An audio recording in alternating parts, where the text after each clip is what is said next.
spouse for their future needs. For example, after working to protect assets from the Medicaid spouse, the healthy spouse needs a special will to keep protecting things in future. With other services, if you're just getting the Medicaid application and not necessary legal documents or strategies, you're getting much less, and often for the same price. Medicaid processing companies can be slow. They may sound like a good deal, but a lot of times they put the work on the family's shoulders, which could mean it takes more time, which costs money when paying for care.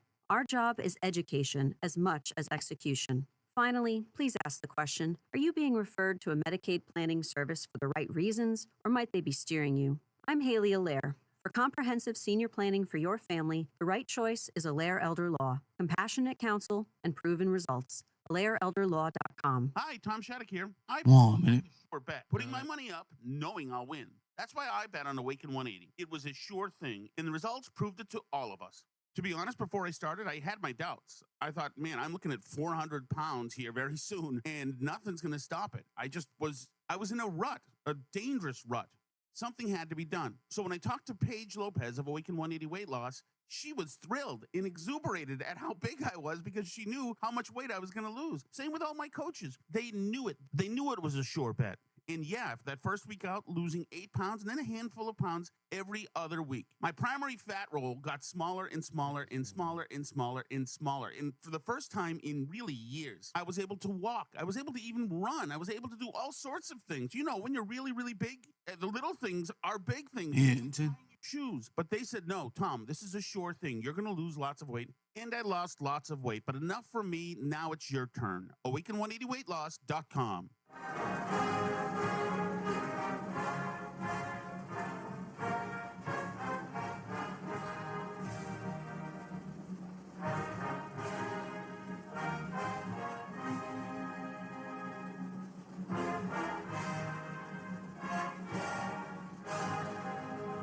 This is Reese on the radio, filling in for Todd Feinberg on WTIC News Talk 1080. What's wrong with being an angry prophet denouncing the hypocrisies of our times? Do you want to be an angry prophet denouncing the hypocrisies of our times? Yeah, I think I'd like to be an angry prophet denouncing the hypocrisies of our times. Then grab it, grab it.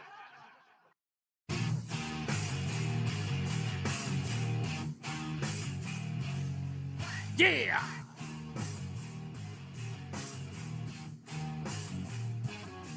I don't know if you recognize that intro, but that's Reese on the radio way back in 2012 from my favorite film, Network, Howard Beale, of course. What's wrong with being an angry prophet denouncing the hypocrisies of our time? Oh, man, it's all I ever want to be. It's all I ever want to be. It's a pleasure to be here, and welcome to all of you.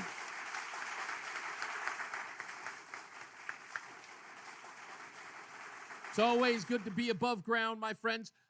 Those of you who go into reeseontheradio.com, that's REESE on the radio.com, there's a Rumble issue. I'll see if I can fix it during one of the commercial breaks. But you can't catch us on Rumble today because there's some sort of network problem there. But that's okay. Just watch us at reeseontheradio.com, and you can friend us at all of the social media places as well. I've got Chris Powell from Chris Powell ChrisPowellColumn.com joining us today. He's going to be with us for a bit because we're going to talk to him about two stories that he has written. One about our guest, or at least my guest's client yesterday. We had Anthony Spinella, the attorney for Alicia Ortiz, a young lady who is suing Hartford Public Schools because she cannot read or write. And they graduated her with honors, sending her off to UConn, where she was rejected because, of course, she can't read or write. Now, a lawsuit is ensuing, and Chris Powell has written a little bit about that. In fact, some background on what's going on at the Hartford Public Schools. And it is a scandal of epic proportions. It is epic what's going on, which leads me to my monologue, and that is taking a big, fat, huge one on Chris Murphy and Dick Blumenthal, who were making the national rounds talking about how they're going to object to the Trump administration. And these two yahoos have a huge scandal right here in their home state. This Hartford school system situation is bad. And I'm stunned that no one else has come out, at least joined in Alicia Ortiz's lawsuit and created a class action lawsuit. If it makes matters worse, folks, the Hartford public school system got a raise in December, a 3% raise. Did they deserve it? Clearly, they did not. And the reason why I bring up Chris Murphy and Dick Blumenthal in particular is because Chris Murphy's got another feature. Of course he does. He's got another feature, this time in Bloomberg. Yeah, making the rounds, making a national name for himself because he's got sights on 2028. People are moving out of Connecticut. No mention of that by Chris or Dick. No mention. We got the U-Haul reports. U-Haul reports that Connecticut is losing ground. They're in the lower rung of the 50 states of people moving into their state. And now we've got this. The kids in the state aren't being educated.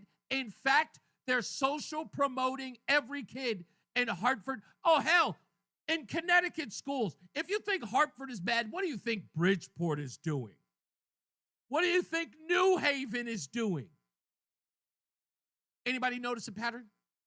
Anybody notice a pattern? I'll say it again. Hartford, New Haven, Bridgeport. No wonder they say the state is racist. No wonder the NAACP is making inroads here, getting these people to bend knee to every whim. No wonder the newspapers write everything about these two outfits, Black Lives Matter 860 and the NAACP, run by whatever his name is, Ensdale, whatever his name is. He don't ever return my phone calls. Screw him. He's too scared to talk to me. You think I was a thug with a hoodie on, the way the NAACP runs for me in this show? What you Negroes scared of? What are you afraid of? I thought you fight oppression no matter where. I'm the biggest oppressor. I'm your biggest oppressor. And you can call me a turncoat if you want to there, NAACP, but I am going to train and learn these white folks to resist you. Yes, that's right. I'm going to be a turncoat. I'm your huckleberry. I'm going to teach them. I'm going to advise them because I know your inner workings. I'm a secret squirrel. I've been black for more than 35, 45 minutes. I know exactly how you operate. But I digress. Let me get back to this. Chris Murphy, Dick Blumenthal. Listen to these stories. What's old Dick Blumenthal talking about? He's got a problem with Donald Trump's possible pardons of January 6 participants who are locked up. He's got a problem with it. I remember reading an article in early December. Here's the headline. Senator Blumenthal has pushed for presidential pardon limitations, but won't second-guess Biden. Not at all.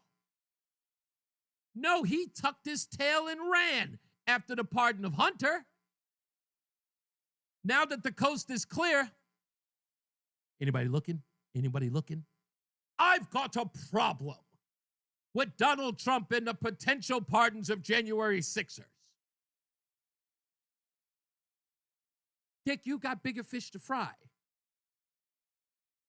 If you don't think that this scandal in Connecticut is about to hit national proportions, oh, buddy, you're going to get two real quick, right in the back. That's exactly what's going to happen if you don't pay attention to it. That's how that works. It works. The more you ignore it, the larger it grows. There's a story about it every day. Chris Powell's got another story coming out about it tomorrow. Even though there's an article about it today. He's written about it for 3 days now. Not to mention what Mark Fitch is doing over at Connecticut Inside Investigators. The Washington Post is already covering the Alicia Ortiz story. And if more kids come out in Connecticut, which, by the way, we aim to do, that's our role here. We are going to find them. We're going to locate them. We're going to expose the teachers in Hartford, New Haven, Bridgeport, wherever they are. We're going to expose this social promotion. We're going to expose every one of them. And this lawsuit's going to grow and grow and grow, and you'll have your hands tied so much, you'll be begging Donald Trump to come and get the illegals. Begging them. Just so you can suture the bleeding in some way. What's old Chris Murphy, my good friend, my best friend, Chris Murphy? What is he belly-hooing about in the Bloomberg article? The same old, same old. We need to take money from the rich and give it to the poor. Old sloppy Robin Hood here. We're the only ones who can take that power from the billionaires. The billionaire elites. You know, the ones who line Chris's pockets when he's running for re-election. Yeah. He's telling the ne'er-do-wells, don't worry about it. We'll run their pockets. We'll turn those businesses upside down until they empty every dime. And we'll give it to you.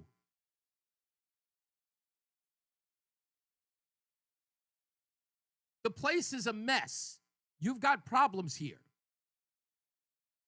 You've got a lot of problems here, Chris Murphy, Dick Blumenthal, a lot. And that education problem, that's a huge one. Because in essence, that's the gateway to success for any person, no matter what stripe. And this is going to be really, really big. I'm really, really excited to talk to Chris Powell today about this. Because, again, I cannot believe there's not been one word from any of the elected officials about this. Now, Republicans, for you, I say this. Strike while the iron is hot. Get ahead of this. Get your communications, folks. Get them on the lines with FSB, TNH, News 12. Get them on the line and talk about this. Because remember, one of the biggest problems that those networks like to explore is the disparity, the racial disparity in education and finance in this state. They love that story. They eat off of it. Well, here's your chance. Get ahead of it before they do. They'll whitewash it. Again, I don't understand why no one seems to be interested in the story other than here. I've got no axe to grind. I just find it alarming that somebody who can't read or write would ever be promoted with honors and allowed to go to UConn and think that that wouldn't come back to bite them on the rump. Perhaps what I've always thought may be true. We have some of the dumbest people as our educators. Just mind-numb stupid.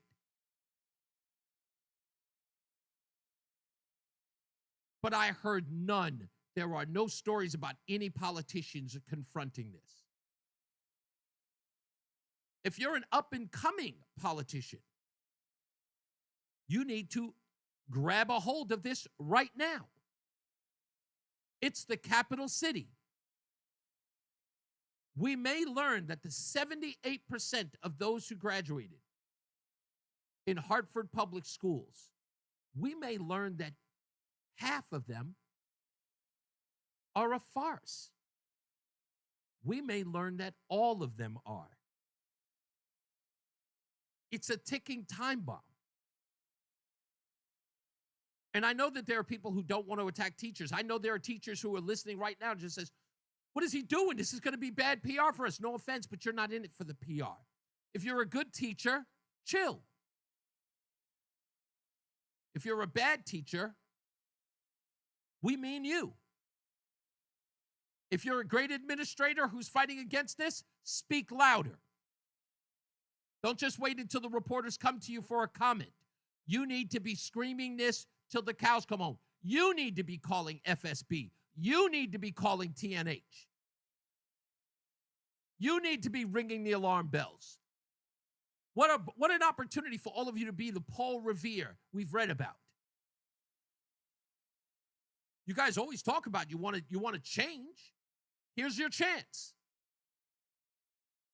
Because it's pretty clear that Chris Murphy and Dick Blumenthal, who keep claiming they want to fight for you, are doing nothing of the sort. This is at the ground level. Our future, education, our young people. Parents are literally being fleeced. Parents are giving their children to a system that is betraying their trust. We know it to be a fact. Chris Powell tells me that this problem stretches far beyond Hartford, Bridgeport, and New Haven. It's everywhere. And to boot, they're putting your babies in rubber rooms. Damn.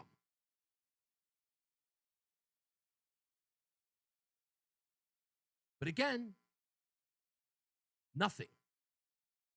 So we'll talk about it. We'll talk about it for him. We'll take your phone calls. The number is 860-522-WTIC, 860-522-9842.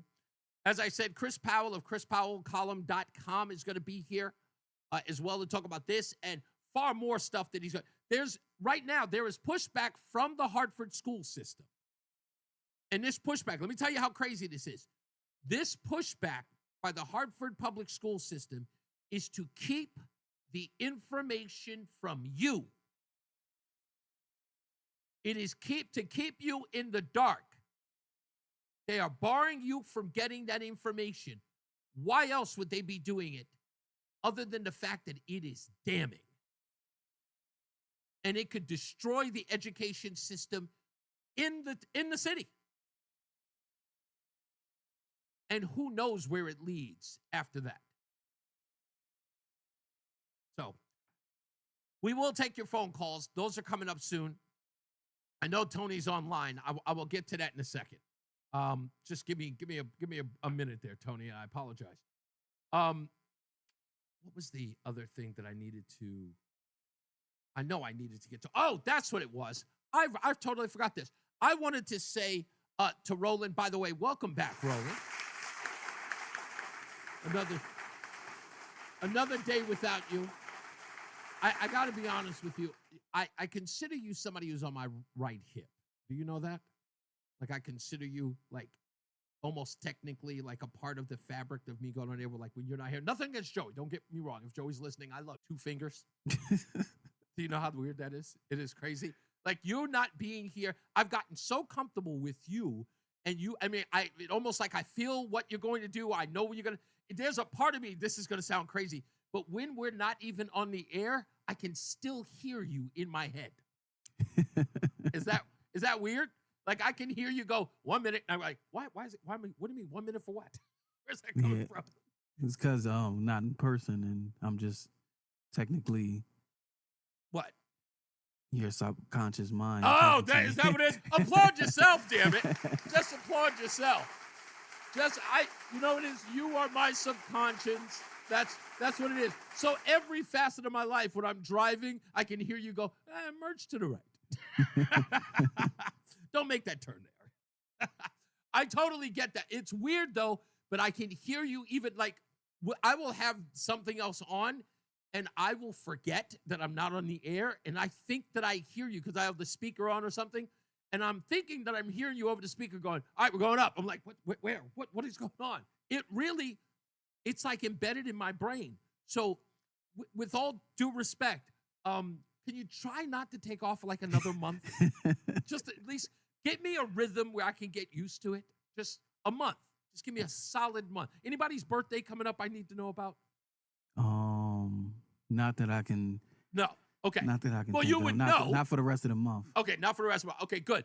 Second of all, we did get our wish in a small way. Did you hear this? No. Okay. Before we go to break, a small wish.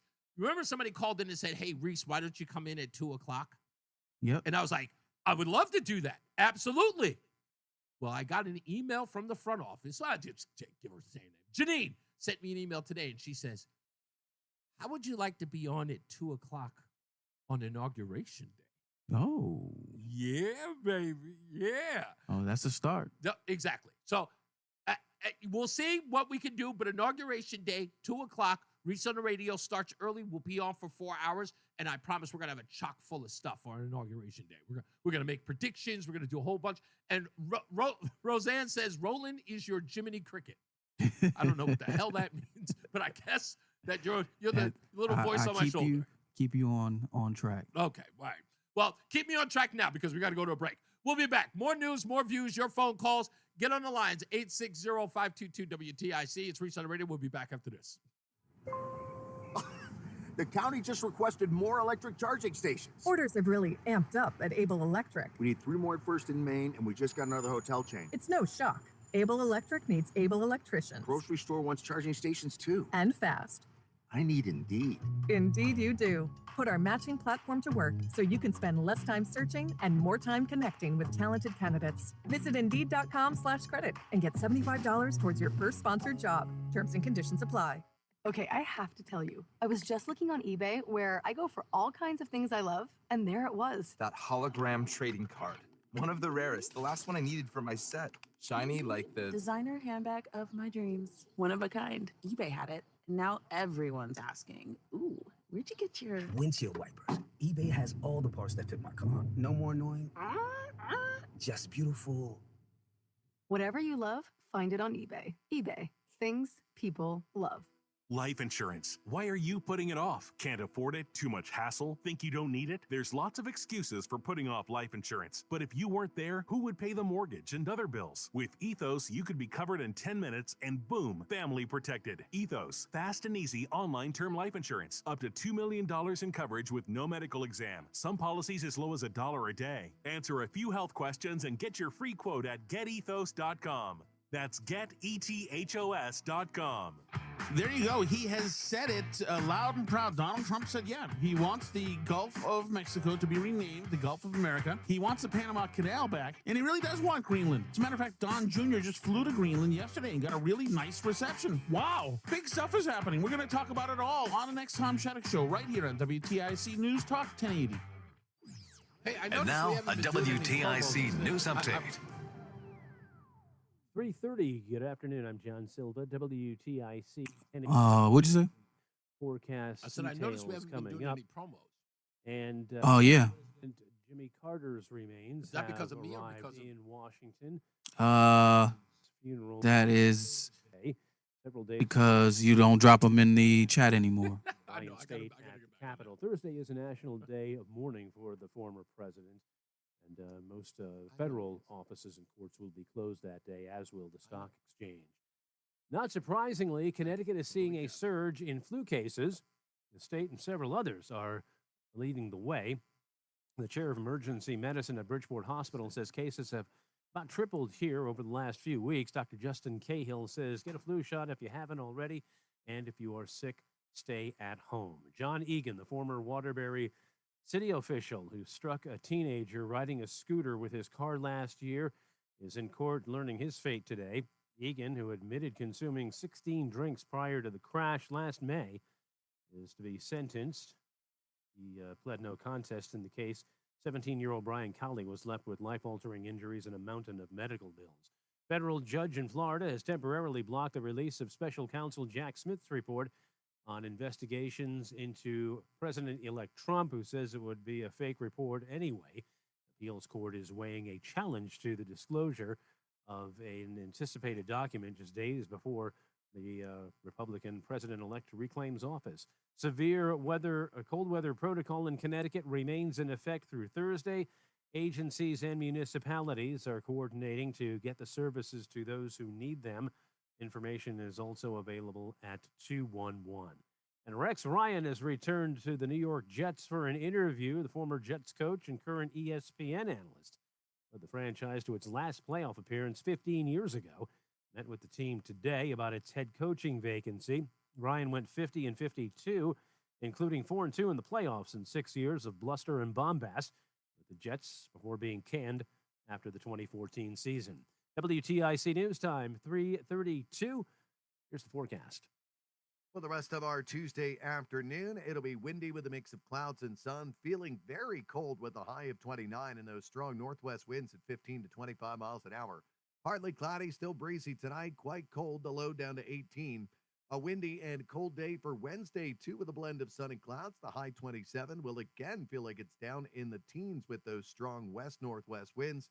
Then on Thursday, windy and cold with a mix of clouds and sun, the high 26. I'm meteorologist Jason Caterina in the WTIC Weather Center. All right, we still have sunshine out there. 29 right now in Hartford. For these stories and more, go to WTIC.com. I'm John Silva, WTIC 1080 News. Hi, this is Joel Johnson with Johnson Brunetti. Do not make mistakes when it comes to Social Security decisions. Get our free guide, Social Security Decisions. Call or text the word security to request your copy. 1-800-705-1232. Call or text the word security to 1-800-705-1232 to get your free guide. 1-800-705-1232. Investment advisory services offered through JB Capital, LLC, a registered investment advisor. Insurance products offered through JN Financial, LLC. Are you a proud Connecticut business owner? We are too, with more than 45 years of experience handling business transactions for small and mid-sized businesses. And we know that not every business relationship works out as planned. If you find yourself in a dispute, call the law firm of Brown, Payne, Dearest, and Scott. Our team of business lawyers have over 100 years of combined experience. At BPS Lawyers, you get more than a lawyer. You get a law firm. Call us at 860-CALL-BPS or visit bpslawyers.com. Nick Payne Dearest is responsible for the content of this ad. Men, it's the new year, and for many of us, it's a time of deciding to make positive changes in our lives. This is Dale for Northeast Men's Health. And if you're suffering with erectile dysfunction and are tired of the frustration and embarrassment ED causes, you should call Northeast Men's Health today, because there probably isn't a better resolution you can make than to be done with ED. You see, ED doesn't just affect you. It can also affect your partner, even if they don't talk about it. But here's some great news. If you're like most guys, the treatments at Northeast Men's Health will give you back your sex life, because our protocols have success rates that work in well over 90% of cases. Seriously, you might even find you're performing like you haven't in years. So make an appointment and get ED out of your life. Your initial visit is just $99 and includes blood work, a medical consult, and if medically advised, a test dose. And if that test dose doesn't work in the office, your visit is free. Call 800-930-5956 or go to northeastmenshealth.com. We have 5 offices: Salem, New Hampshire, Dedham, Marlborough, Woburn, Farmington, Connecticut. Northeast Men's Health, a Promenic restorative health practice. If you have unfiled taxes or are in debt to the IRS, this is important news. The IRS just rolled out a new program to help struggling taxpayers more easily resolve their tax problems. It's called the Taxpayer Relief Initiative, and it opens up powerful new options for people looking to get back on the right track with the IRS. And no one knows this program like the professionals at Optima Tax Relief, America's most trusted tax resolution company. They've resolved over $1 billion in tax debt for their clients and have the expertise and experience to help you. One easy call to Optima can start the process, helping to put an end to your worries of wage garnishment, asset seizure, and other aggressive IRS actions. Make today the beginning of your fresh start with the IRS. Call the experts at Optima Tax Relief now for your free confidential consultation. Call 800-354-2840. 800-354-2840. 800-354-2840. Optima Tax Relief. Some restrictions apply. For complete details, please visit OptimaTaxRelief.com. We all hear the radio ads about the IRS. They tell you to be afraid, to be scared, and they try to frighten you into calling. I'm not here to do that. Tax Relief Advocates is different. TRA is here to tell you that if you owe money to the IRS, whether it's $5,000, $50,000, or $500,000, we have a solution. It doesn't matter if you're sitting in your car, at work, or with your kids. No matter where you are, call now. 800-575-6481. Don't lose hope. TRA can eliminate or reduce what you owe to the IRS. Generous programs are now available that can give you a fresh start. Our passion is taxes and helping individuals fix their IRS problems. We have over 1,000 five-star reviews on Google and an 8+ with the Better Business Bureau. You don't need to be afraid of the IRS any longer. End your tax nightmare today by visiting us online at TRA.com or call 800-575-6481. That's 800-575-6481. Tax Relief Advocates. Real solutions for real people. We know you're uncertain about psych. 1 minute. Is this fortune teller you found on a forum legit? Your one true love is... Me! That's why California psychics reject 98% of the psychics who apply to work with us. We guarantee if your reading isn't life-changing, it's free. New customers receive 20 minutes for just $20. So experience the joy of certainty at CaliforniaPsychics.com.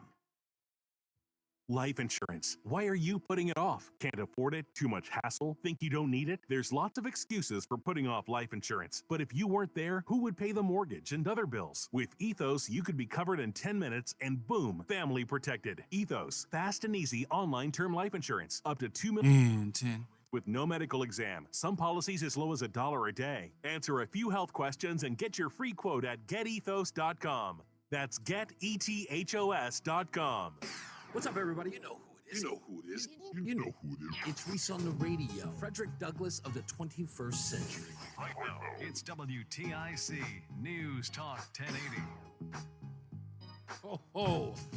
Oh, taking it back. 1992. Little Tretch. I love this beat. I will always love this song. Oh, from the bottom of my heart. Reese on the radio, News Talk 1080 WTIC. I'm going to read this real quick, then I'll go to the phones. This was absolutely insane because Stephen Miller, who is, I think he's going to be the deputy chief of staff, right? I'm almost certain of that, right? Deputy chief of staff for Donald Trump has come out and said that he is going to threaten Lamont with criminal action, Governor Lamont with criminal action and criminal prosecution over Connecticut's sanctuary policies. So this is going to be a fight that we're going to witness in real time in the state. And it's, I don't know. I in my head, I don't know if the people in this state, or at least the elected leaders, are tough enough to deal with Trump 2.0. Because for those people who don't know who Stephen Miller is, that's what a bulldog does. Stephen Miller loves the hatred. Okay? I know that I try to get people to understand this, but they don't. Stephen Miller doesn't care what you say about him in the press. He doesn't care about what you write about him. He doesn't. This guy, his objective is to get the job done. People think that when you say Trump loyalist, it's an insult. They don't care about those monikers. That name-calling thing, the left is crazy about that kind of stuff. Don't call me a name, call me my pronoun. Blah, blah. They're all obsessed about that stuff. Real people don't care. Like strong people, aggressive people, fighters, brawlers, they don't care. They don't even react to that kind of stuff. It's boom, bap, over. Right? There's an old saying, bad boys move in silence. We don't have any time for all the words. We will tell you what we're going to do, and then that's it. We don't get in there and we don't jawbone you. We don't do a lot of huffing and puffing. Yeah, man, we don't telegraph the blow. We don't. I'll say that a bunch of times to some people getting beef with me. I'm just like, you're doing a lot of talking, but not enough swinging. Nobody should telegraph what they're going to do. Just do it. I don't care. If you're doing it to brag to your friends or to get the cheerleaders to cheer you on, that's one thing. But I only care about doers. And Stephen Miller is a doer. And I don't think Lamont's prepared. Because, again, going to the press and all the huffing and puffing and doing all of the press conferences, William Tong, all of that stuff, I don't think that's going to matter to a guy like Stephen Miller. I don't think that's going to matter to a guy like Tom Homan. Tom Homan says, we're coming. Get used to it. You can roll out the red carpet or you could put up a roadblock, but we're coming. And I love that. I love that. It's just me. No? That's kind of the way I get down. Tony's in Southington. How we doing, sir? All right, I'm doing great, Reese. How about you, buddy? I'm all right, sir. Okay, give me a couple of minutes to give you a couple of statements here. My man, my future legend, you're a great person. I just keep it going, bro. I love you and respect you to the max, dude. You're a great human being. Mm-hmm. Thank you. All right, let's. Yep, you with the Lamont thing. Why doesn't he let these people from sanctuary cities live in his 18-bedroom mansion in Greenwich? Okay, let's talk about that for statement number one. If they need, let me answer statement number one for you, Tony. You want to know why he does it? I'll tell you why he does it. Because it gets him in good with the elites, the power elites, with his champagne liberal, audience and best friends. This makes him look absolutely gorgeous to them. Look at him taking care of the little guy. This is nothing more than kudos. This is an opportunity for them to pat themselves on the back. They don't, again, it has nothing to do with the people, because again, who does it right. actually affect? The people they care the least about. Right? Exactly. There's no cause and corrective action. You're exactly. Right. It's just it's an emotional statement to appease people's emotions. So he plays this fairy tale pretend game to get votes. Yeah. And it's, again, as more and more people suffer through the damage of their leadership, they come back later and say, oh, it's the Republicans' fault. Let us fix it again. And, again, some people, and I'm not saying, but I don't think it mattered that much in Connecticut, to the point we saw some people turn in the opposite direction. We saw some counties that actually switch a little bit. But I think that in this state, they've been running so comfortably numb in this state as Democrats, it hasn't affected them yet. But by the time it does, they'll be out of office anyway. Correct. And let me just make two more other quick statements for you, my friend. Yes, sir. One, where's my RR T-shirt? First of all, I told you. In fact, I just got the alert that everybody's getting their money back because the distributor that I had. You missed the show when I mentioned it. The shirt I missed it. Yeah. The shirt that I have. In fact, stick around if you watch online. I'll even show you the quality of the shirt they sent me. I had to cancel all orders. It was a whole mess. Are you going to put out future RR shirts so I can have one? Absolutely. I'm going with a different guy who's going to produce a better shirt for me. What was your last one? That's cool. And all right. My last one is, again, I want to remind you, my wife's a teacher for Waterbury, Connecticut High School. Okay. And again, your root cause is the mayor, which happens to be a Democrat at most times, except for this new one. I'll give him a little credit that, I'm kind of surprised about. But it's the Board of Education and the superintendent. The new mayor that came in for Waterbury fired Verna Ruffin, who is a black woman who kind of just, went through the flow and played the game. She got fired from her job in Tennessee. In all sincerity and honesty, I'm just being factual. Right. I talk about human beings, not race Gotcha. or minorities, ever. Remember that about me, bro, because I have tons of black people that I got. Well, let me stop you for a quick second before you get into the weeds of that. Let me ask you this, and it'll be off the record. Yeah.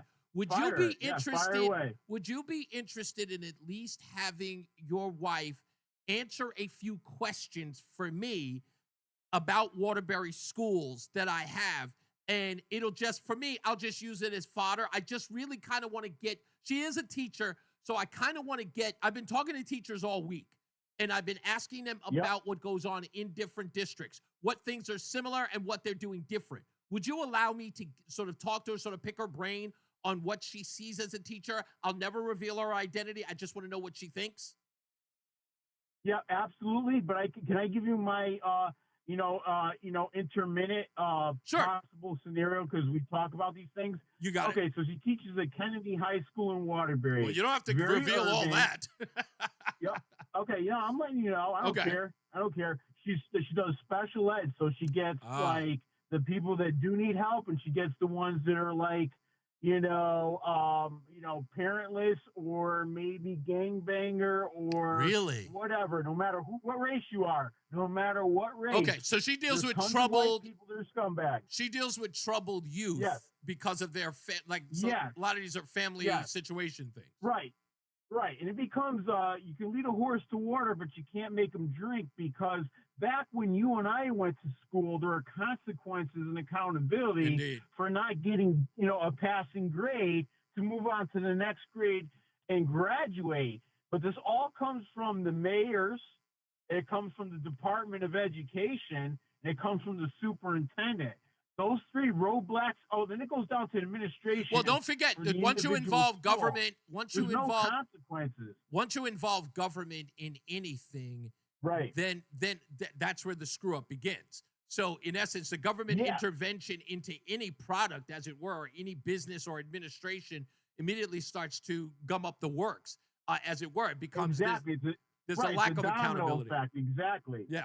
Yep, there's a domino effect there. And people are being pressured into complying because most of her coworkers and associates don't care. Why should they care? Because you can't lead a horse to water. You can't make them drink. You know who has the power in the school districts?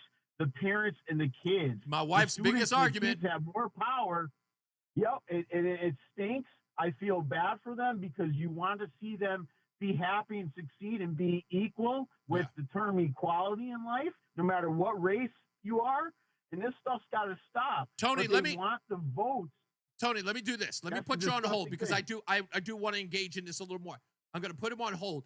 Take Tony's information so I can call him after the show, Roland, if you can, and just send that to me. And I'm going to see if I can get in touch with his wife. I want to take Fred in Middletown real quick before I get out of here. What's going on, Fred? Hey. So regarding the teachers, and you're shining light on it. So that's, I think the expression is if the shoe fits, man, And this business, they're pushing back. It's their failure has escaped containment. It's out there, and they're not putting that genie. Yeah. As far as the importance of a producer call screener, I got to know Gary Byron's old call screener, this guy Jimmy G. Yeah. And then he left for a while to pursue acting, and now he's working for Vinnie Penn. I just heard, Vinnie Penn say, "Hey, Jimmy G," and so I was just, Vinnie Penn is hitting his stride with this guy. Mm-hmm.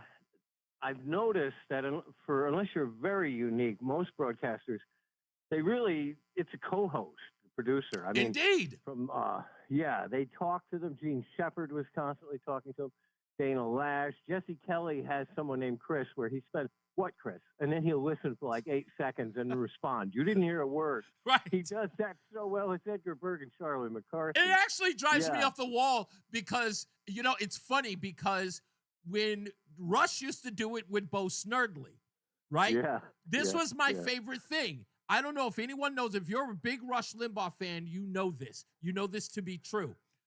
So I used to tape him. You used to tape him? Okay, good. When he would say what Bo, he goes, what did you want to say, Bo? And Bo would talk behind the scenes, and Rush would stop talking. It would be dead air for a couple of seconds. Mm-hmm. If you listen closely enough, you can hear Bo Snerdley behind the scenes. Oh, no, I never did listen that closely. I always listened that closely. When he would, you can faintly hear Bo saying what he had to say, and it actually comes over the air. Every time he does it, I would turn it up, and I could hear Bo Snerdley. And anybody who's a true fan, they know that it used to happen all the time. And I would go, because he would call Bo, what do you call Bo Snerdley, the official Barack Obama criticizer? I forget. I don't know that. I love Bo just for that reason. I've always loved that guy. Closing was one last thing. You have a hologram of Roland in your head. In other words, your brain has constructed. Yeah, he'll be with you for the rest of your life. Yeah, he could. It's true. Bill Cooksey is in my head for the rest of my life too. So yeah, I'm just accumulating producers. That's all I'm gathering. Thank you, Fred. Bye-bye. You got it. Let's take a break. We'll come back. More news, more views, your phone calls, and we'll get into all of this. And we've got, again, as I mentioned, we got Chris Powell of ChrisPowellColumn.com coming on to talk about all of this Hartford school stuff. So stick around. We'll be back. It's Reese on the radio on NewsTalk 1080 WTIC. Hey guys, it's Jim Costa from Cash the Ticket. If you're planning on betting the NFL playoffs, buckle up. Betting football's hard enough as it is. We're doing the research for you. So listen to Cash the Ticket with Mike Valeni and I. We'll be dropping new episodes for every single playoff game. And that's going to be storylines leading into it, so some good football stuff, but also the betting nuggets you're looking for. Sides, totals, trends, player props, throw those in there too. Pre-game and post-game, we're going to be all over the postseason. Subscribe to Cash the Ticket on the Odyssey app or wherever you get your podcasts.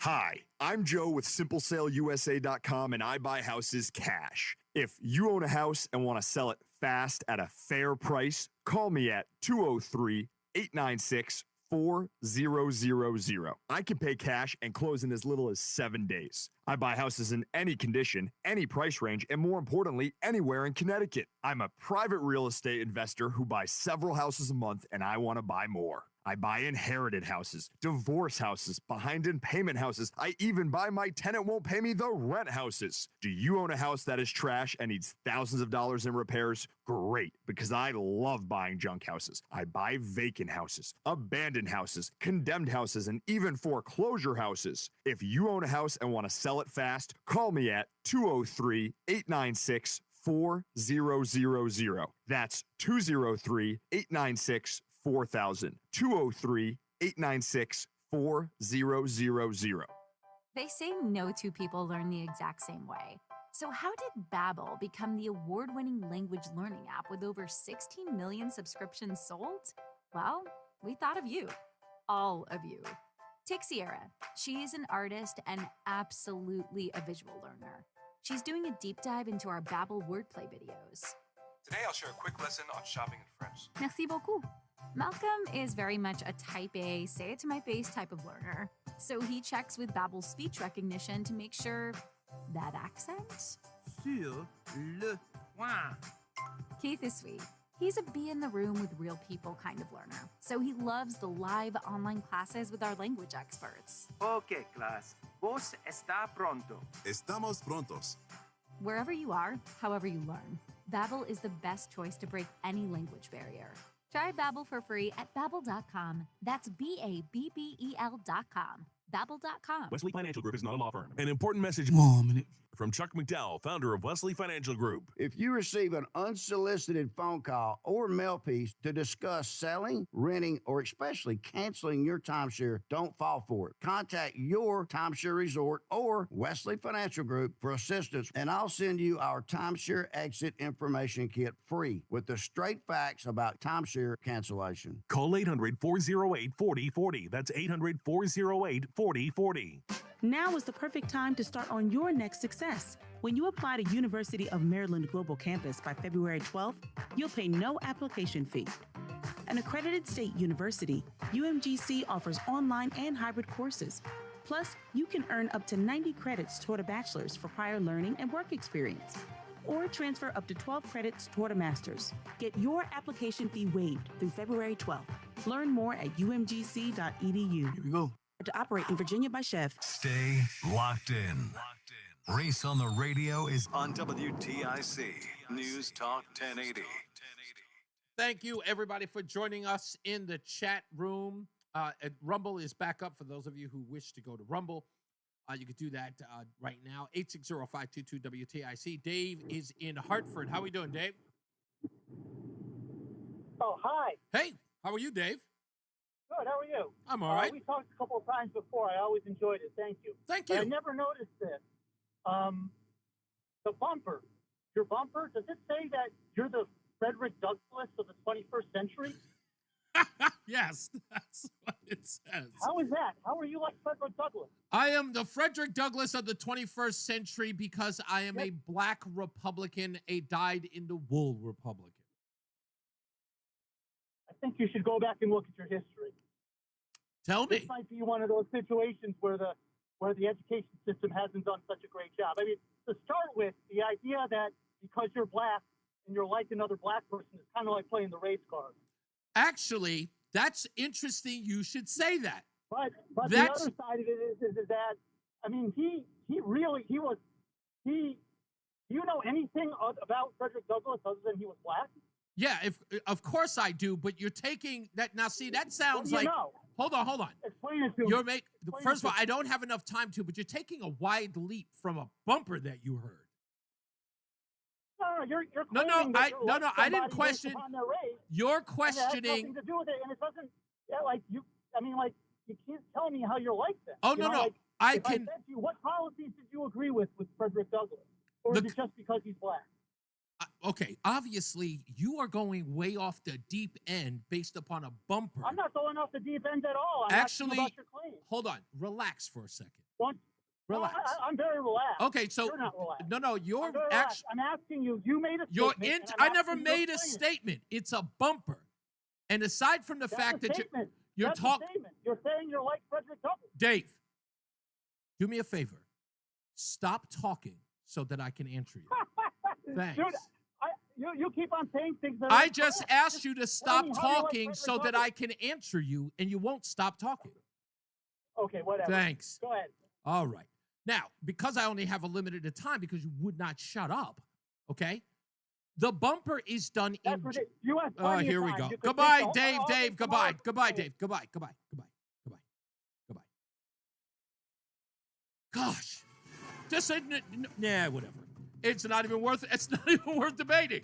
Let's get into the first check of the traffic with Mark Christopher in the BPS Traffic Center. Hey, Mark.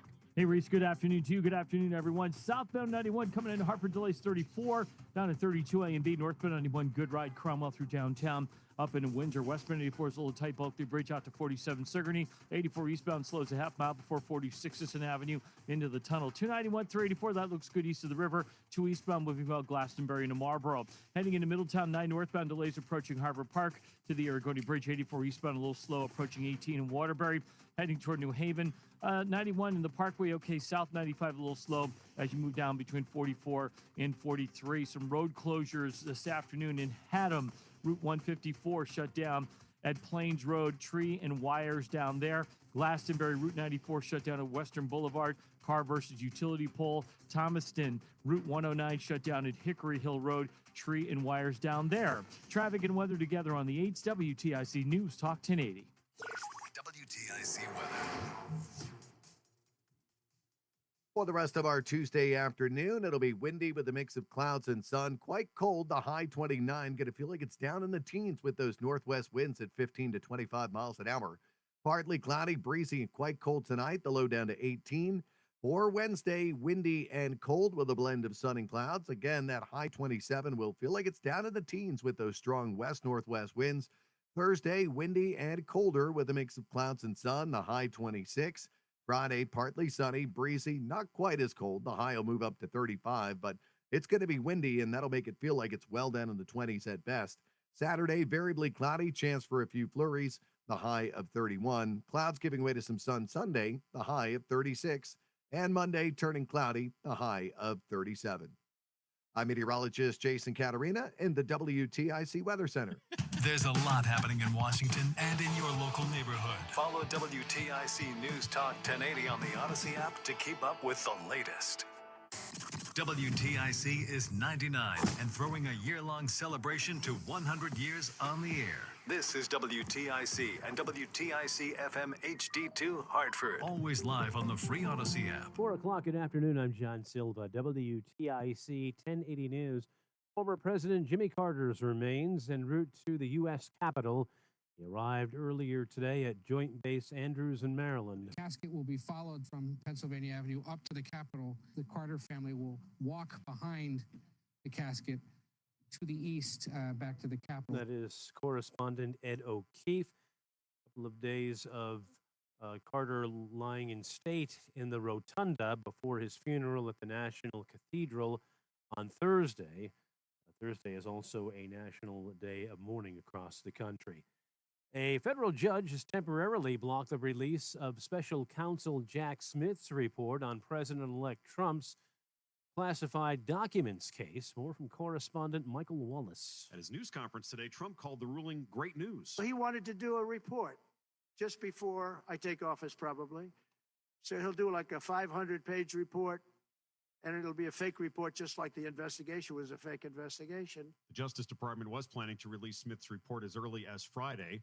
Friday will still be sentencing day for Trump in his hush money case in New York. A judge today rejected Trump's bid for a postponement. The city of Hartford says it will continue to provide relocation services 4 families burned out of their homes by a fire last August at the Concord Hills apartment, but the city will stop paying for temporary housing after a deadline Friday. Luke Melanakis Harrison of the Connecticut Tenants Union says that will leave some families with no place to live. There's 11 households total who are still in temporary housing. 4 of those have permanent housing secured, leaving 7 households who still do not have permanent housing and won't by Friday. Now, Hartford says the landlord at Concord Hills, the Gray Hill Group, collected insurance money but didn't make the repairs required to move the families back in. The landlord blames the city for placing a lien on the property. Last month, the city referred the owners of Gray Hill to the state for prosecution. Flu cases have been spiking across the country. Connecticut, one of a number of states reporting an uptick in the disease. Most people will recover with rest, fluid intake, and over-the-counter meds. Some, though, are at greater risk. If you do have some comorbidities, things like asthma or high blood pressure or heart disease, it'd probably be good to see your doctor.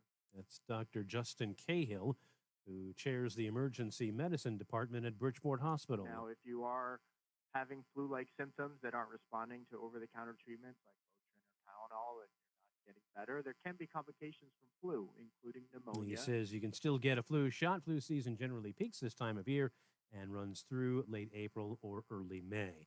UConn women's basketball guard Paige Beckers will miss about a week with a sprained left knee. Coach Gino Auriemma provided the update today on his star's condition. Beckers went down Sunday during a win when a Villanova defender landed on her leg. She limped off the court and didn't return. Auriemma says her ankle's okay. Beckers had surgery on that same knee and missed the entire 2022-23 campaign. Singer, songwriter, activist Peter Yarrow has died. The magic dragon lived by the sea and frolicked in the autumn mist in a land called Honolulu. He was part of the folk trio Peter, Paul, and Mary. They had a string of hits in the 60s. Puff the Magic Dragon here, along with Blowin' in the Wind and Leavin' on a Jet Plane. Their number 1 in 1969. Peter Yarrow was 86. Mary Travers died in 2009. Paul Stuckey is the group's lone survivor. Closing Bell Report sponsored by Bouvier Insurance. Down day on Wall Street. The Dow off 178. NASDAQ down 375. S&P down 66 points. For these stories and more, go to WTIC.com. I'm John Silva, WTIC 1080 News. ProHealth Physicians has proudly been keeping Connecticut healthy for nearly 25 years. ProHealth accepts Husky Medicaid, Medicare, TRICARE, and most major insurances. For trusted local care for your whole family, call 1-855-CT-MD-411 or visit ProHealthMD.com. Hi, Tom Shattuck here. I have Dave B. with me for... He dropped his 40 pounds with Awaken 180 almost 10 years ago. And to this day, hasn't put a pound back on. So, Dave, That at commercial what break point was did long. you know you had a lifelong solution? When I kept the weight off the first year, when I kept the weight off the second year, when I kept the weight off the third year. Oh, what'd you say? I was saying the commercial sustained. break was long. And again, it was because I had Which one? This one just support now, needs. this all top the of the different hour people break. I've talked to Seemed over the long. years, they've all been. Oh no, same time. That was one of the differentiators where they were going to provide support to me for life.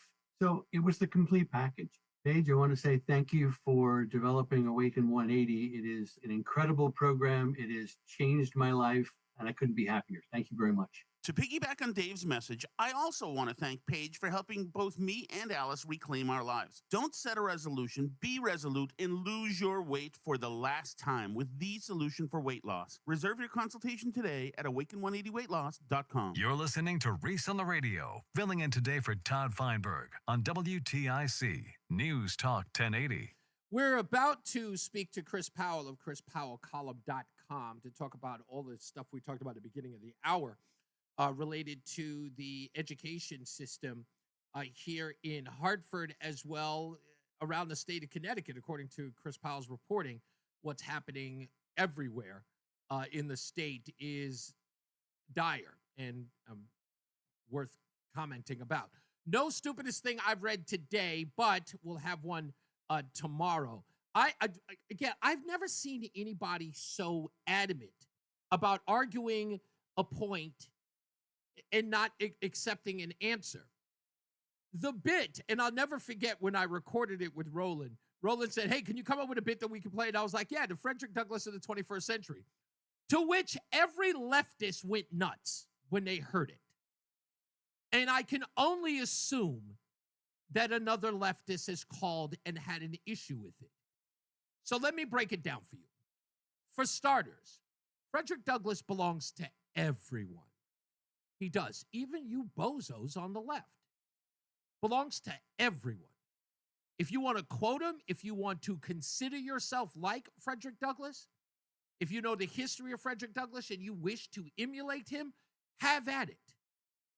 But if you ever so much as get the gall to tell me what I can and cannot do, don't bother. I'm going to break that rule immediately. I don't owe you any explanation as to why I am, but I'll tell you why I did it, why I called myself the Frederick Douglass of the 21st century. Because the black community are slaves to Democrats. And Frederick Douglass is a freed slave who became a conservative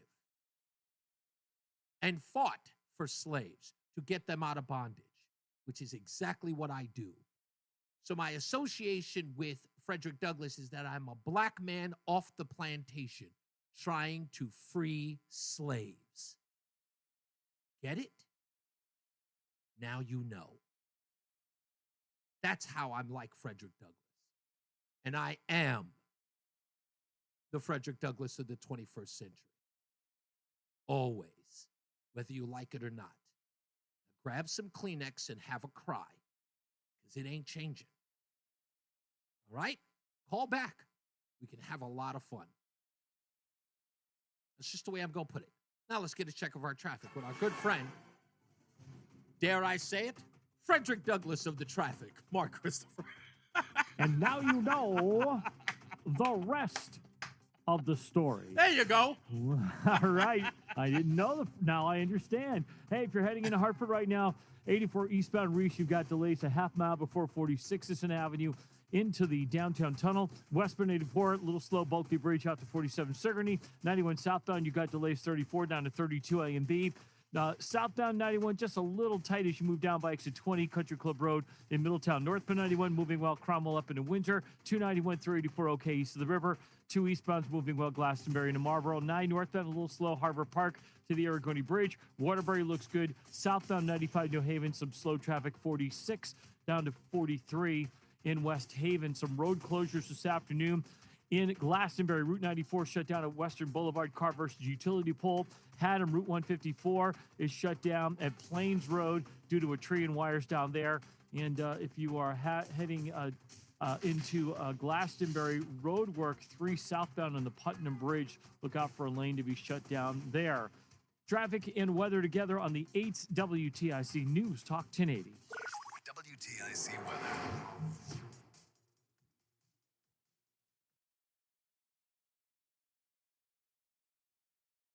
This guy. Want $125 free heating oil or propane to save on heating costs this winter? Go with your local HVAC pros. Go with Petro. Petro has a great deal on a new heating system with $0 down and low monthly payments. Go to petro.com now or call 1-888-PETRO02. Join us this Sunday for Tumulo Financial, your go-to for retirement planning and taxes. Tune in to the father and son duo from 7 a.m. to 8 a.m. or catch the replay from 5 to 6 p.m. Tumulo Financial Retirement Planning with Integrity on WTIC News Talk 1080. If better health, more energy, and detoxing your body are some of your priorities this year, get Active Liver today and start the year off knowing you're giving your liver some well-deserved relief. You can find Active Liver in stores at your local CVS or online at Amazon or NewNordicUSA.com. I'm elder law attorney Haley O'Lear. Our greatest reward is happy clients telling us that they're very thankful for our help. Hi, I'm Kate from Farmington. My husband had a stroke a year ago. I worked with a wonderful team of people that helped me rewrite my will and navigate the Medicaid application. They even came to our home to meet us, understand our needs, and connect us with a healthcare agency. Find out more at AlairElderLaw.com. That's ALLAIRE. California Psychics is the woman. They helped me out, totally changed my attitude totally got me psyched to start my business and to take a new path in my life. At California Psychics, we only connect our customers with the best. We reject 98% of the psychics who apply to us, so we guarantee if your reading isn't life-changing, it's free. New customers receive 20 minutes for just $20. So experience the joy of certainty at CaliforniaPsychics.com. Hey everyone, it's Ted from Consumer Cellular, the guy in the orange sweater, and this is your wake-up call. If you're paying too much for wireless service, you don't have to keep having that nightmare. Consumer Cellular has the same fast, reliable coverage as the leading carriers for less. And for a limited time, new customers receive their second month free when they sign up and use promo code January 26th. So why keep spending more than you have to? Seriously, wake up and call 1-888-FREEDOM or visit consumercellular.com. Taxes, fees, and other third-party charges will apply. See website for additional details. It's Reese on the radio. And don't say we didn't warn you on News Talk 1080 WTIC. Oh, man. Roland, the producer, bringing hip-hop to talk radio, making it hipper than it's ever been before. It's Reese on the radio on News Talk 1080 WTIC. This is the reason why I come to work. Oh, on the phone with us is none other than a man who has an extreme adoration for 90s hip-hop. He is the writer of ChrisPowellColumn.com. Chris Powell is on the line. I'm sure you were a big DJ Premier fan, Chris Powell. Nobody's ever called me hip, Reese. I call you hip because your journalism is second to none, sir, especially here in the Nutmeg State. The stuff that you cover, you write an article almost every day because I get the email alerts to them, and thank you for that, by the way. But you are nonstop. You got a firestorm of material coming out. Well, I'm grateful to Connecticut for manufacturing so many things to get indignant about. This is indeed true. We've got a lot of stuff to get into. In particular, an article I didn't talk to you about because it's a really, really good article. It's a little off topic than what we're talking about today, but it was the illegal aliens article that you wrote. What was the headline to that article? I don't have it in front of me, but it is. It was something like, we mustn't worry about illegal immigrants until they kill somebody. That's exactly right. Until they murder. Was the exact quote. I want to talk a little bit about that when we get a chance. But let's talk about the article you wrote so far. Well, two articles you wrote so far. One about Enfield schools, which I previewed yesterday. And this is apparently there are 12 Enfield schools altogether. 6 of them are, is it 6 of them? Yes. Yeah, that's right. 6 of them house 11 rubber rooms. We're paraphrasing them, but they're padded rooms. So 6 of them have 11 of them. That means that some of these schools have multiple rubber rooms. That would seem so. I wasn't the math expert, but I think that's what logic concludes, that some of the schools have more than one of these so-called seclusion rooms. And this does suggest an epidemic of incorrigibility, mental illness among students.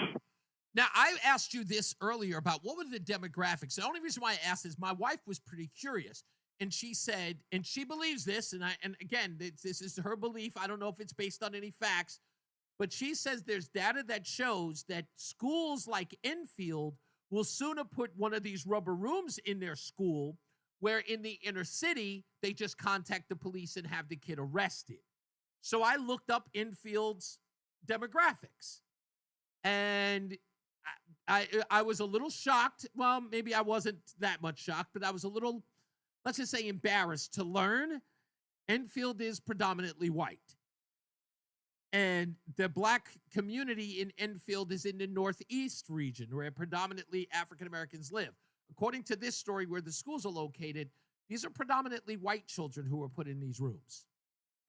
Yeah, the mental illness problem in our schools, Reese, is widespread. I don't think you can attribute it to racial issues. I think we have an epidemic of social disintegration throughout Connecticut and throughout the country. think we have great parental neglect, and this is being reflected in misconduct, misbehavior by students in schools, so much so that Connecticut seems to believe that its schools should should double as mental hospitals. You really can't. It's very hard to arrest students anymore, even when they're involved in violent incidents. So is that what the problem is here? Is the problem is that they are not the because hear me out. What I'm thinking here is you have an unruly student in your classroom. You resort to putting the child in a rubber room as opposed to either calling the child's parents or getting them involved with police. Why the rubber room seems like the worst that you would do to the child? Isolate them? Put them in solitary confinement? Yeah, well, what are you going to do? I mean, this is really the issue I think state government should address. Right now, our de facto policy in Connecticut is that schools should double as mental hospitals for disturbed children. So that's why Enfield has got 11 rubber rooms in 6 schools, because there are apparently so many disturbed children in Enfield's school system. Now, other municipal school districts in Connecticut, they have these seclusion rooms. I think Waterbury had them for a while. They became controversial because parents in Waterbury didn't like the school system calling their incorrigible kids incorrigible. So they got rid of the seclusion rooms. I'm not quite sure exactly what they're doing with the incorrigible kids, but this is a problem that very much disrupts education. And I don't think state government's helping with it. I think we've got to examine where is all this mental illness coming from? Where are all the messed up kids coming from? But there's no inquiry into this, and I don't expect the new session of the legislature to bother asking. Well, I don't think. Well, first of all, I know they don't have an answer, primarily because how do I put this? There isn't a group to align these people with. I think that the Connecticut legislature deals with people in groups, and the mentally ill are usually reserved to as either the homeless or the criminal or something else. They don't involve children. It's always about diversity and equity and inclusion. They don't deal with mental health issues in that area with children because it's a third rail. I mean, it just is. You cannot talk, because once you start talking about children in this sort of volatile state, parents become extremely defensive, and then it's a war between parents and administrators, if not parents and legislators, because they can't victimize, in essence, you can't victimize the mentally challenged, if you will, right? You have to address them as either a problem or, like, how do you victimize them if indeed they're victimizing others? If that makes any sense. Well, I think the first thing we have to do is keep order in the schools, at least enough order so that the schools can teach, which they're not really able to do very well right now. I'm generally urging that we examine the causes of problems instead of just treating the symptoms of problems, as we usually do in state policy in Connecticut. But here, I guess with the seclusion rooms and arrests, we're treating the symptoms. We're not treating the causes.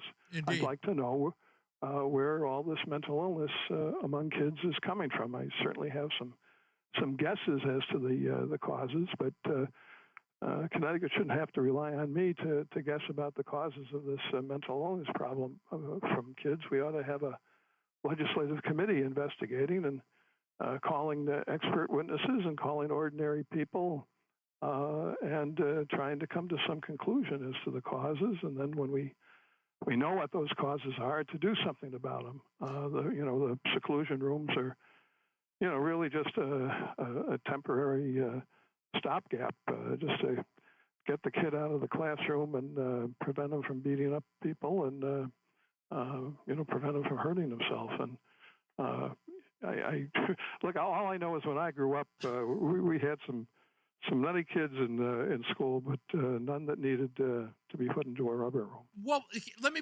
so let me push back on a little bit of this. By the way, we're on the phone with Chris Powell of chrispowellcolumn.com and his article about the infield schools developing rubber rooms for children in 6 of the 12 schools there in that town.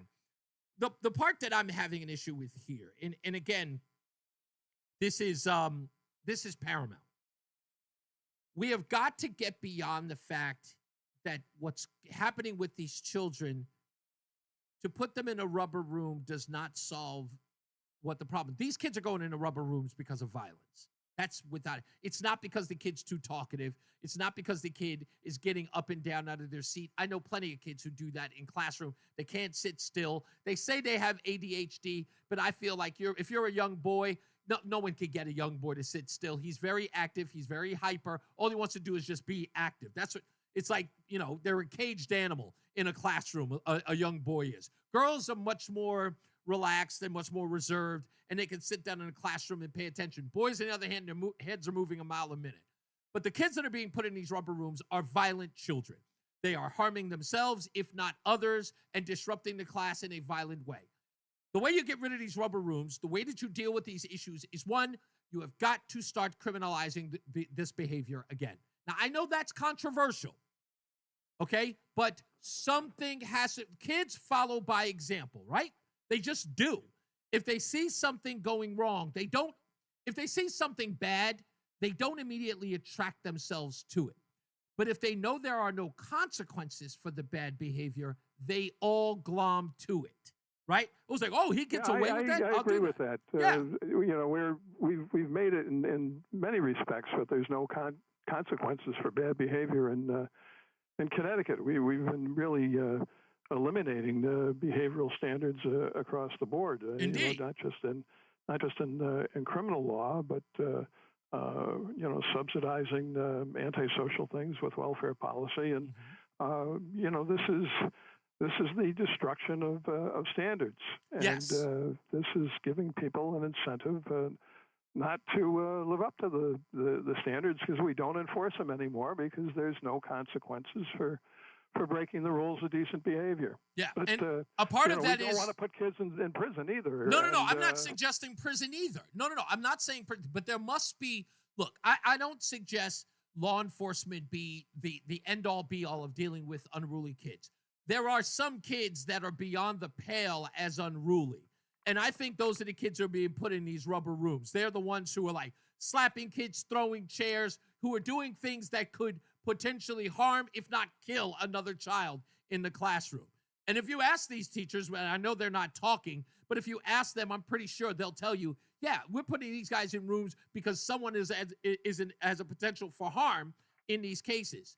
But I believe that once I'll give you another example. I'm sure you heard the story about the 6-year-old boy in Newport News, Virginia. No? Yeah, the one who shot the teacher? Yeah, Abigail Warner. He shot her. Now, this is a 6-year-old who grabbed his gun. Now, and again, I want you to think about the whole scenario because no one ever heard this story in total. This kid grabbed the gun, brought it to school, showed it to a classmate, told the classmate, if you tell anybody I have the gun, I will shoot you. The kid told someone that he had the gun. An administrator came to his book bag. The gun was gone because the kid hid it. And then when they left him, when they found no gun and thinking it was a hoax, the kid then grabs the gun and shoots the teacher. This all happens the same day.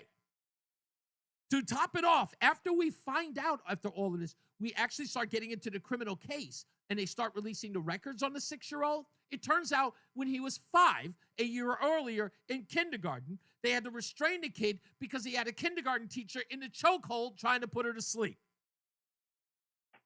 Well, that's a hell of a 5-year-old. Okay, that's my point. So at what point, now again, end result is mom, because she's addicted to cocaine, spends a year and a half in jail. The kid stays with the child's with the grandfather, no consequences. Yeah, but I don't know what we have to think. What consequences do we want to give? These very young kids. There's a bunch of cases like this, not necessarily shootings, but kids who were very disturbed at a very young age, and I'm not sure what there is to do except to Except long-term commitment in hospitals. Maybe nothing can be done about it. But you know what? First thing I'll agree with that. Is to get them out of the schools. Exactly. You have to listen. You have to get them out of the system, and people have to stop being embarrassed or shamed into keeping these kids in polite society. Because again, this whole thing about, oh, he's a young black kid, or oh, his mother's from the inner city, or oh, there's a no. Because again, Abigail Werner had that bullet go through her arm and into her chest, just inches from her heart. And hold on, I didn't even give you the best part of this, Chris. The best part is that after the shooting, when the cops and the administrators came to get the boy to find out his reaction, like what caused all this, when they walked in the door, the boy jumped up and said, yeah, I shot that B word dead. Yeah, 6-year-old. Now, everybody's saying, you got to deal with him with kid gloves. No, you don't. Well, obviously there's a lack of parenting involved there. And, for all I know, he may, at home, he may spend all his time watching crime shows, with people getting shot. Yeah. That is a cultural influence. And the more child neglect we have, the more negligent parents we have, the more television becomes a babysitter. Yeah, indeed. All right, so stick around. Chris Powell from ChrisPowellColumn.com is on the line with us. We'll talk to him about the Hartford case with this young lady who is illiterate, and there's more details. Keep to the story talking. He's still doing traffic on somewhere else. There's some more details to this story you haven't heard, and Chris Powell has reported on them, and we'll get to the bottom of that right after we get from the BPS Traffic Center with Mark Christopher. You there, Mark? No, I said keep talking. Keep talking. Okay, fine. We'll keep talking. He said to me, keep talking. I said keep talking. We'll wait until Mark Christopher gets here. By the way, Chris, real quick, did you have? I know you're coming out with another article tomorrow that's related to the Hartford case. Yes, I found it very. All right, you good now.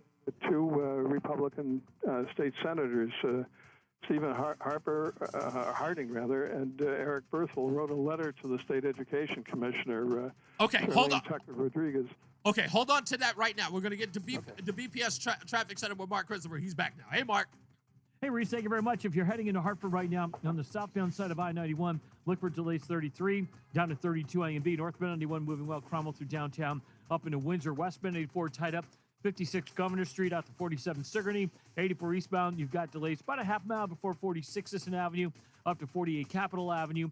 291 through 84 OK. 2 westbound slowing exit 4 to the 84 West merge. 9 northbound slowing at the Aragoni Bridge. 84 westbound a little tight by 25.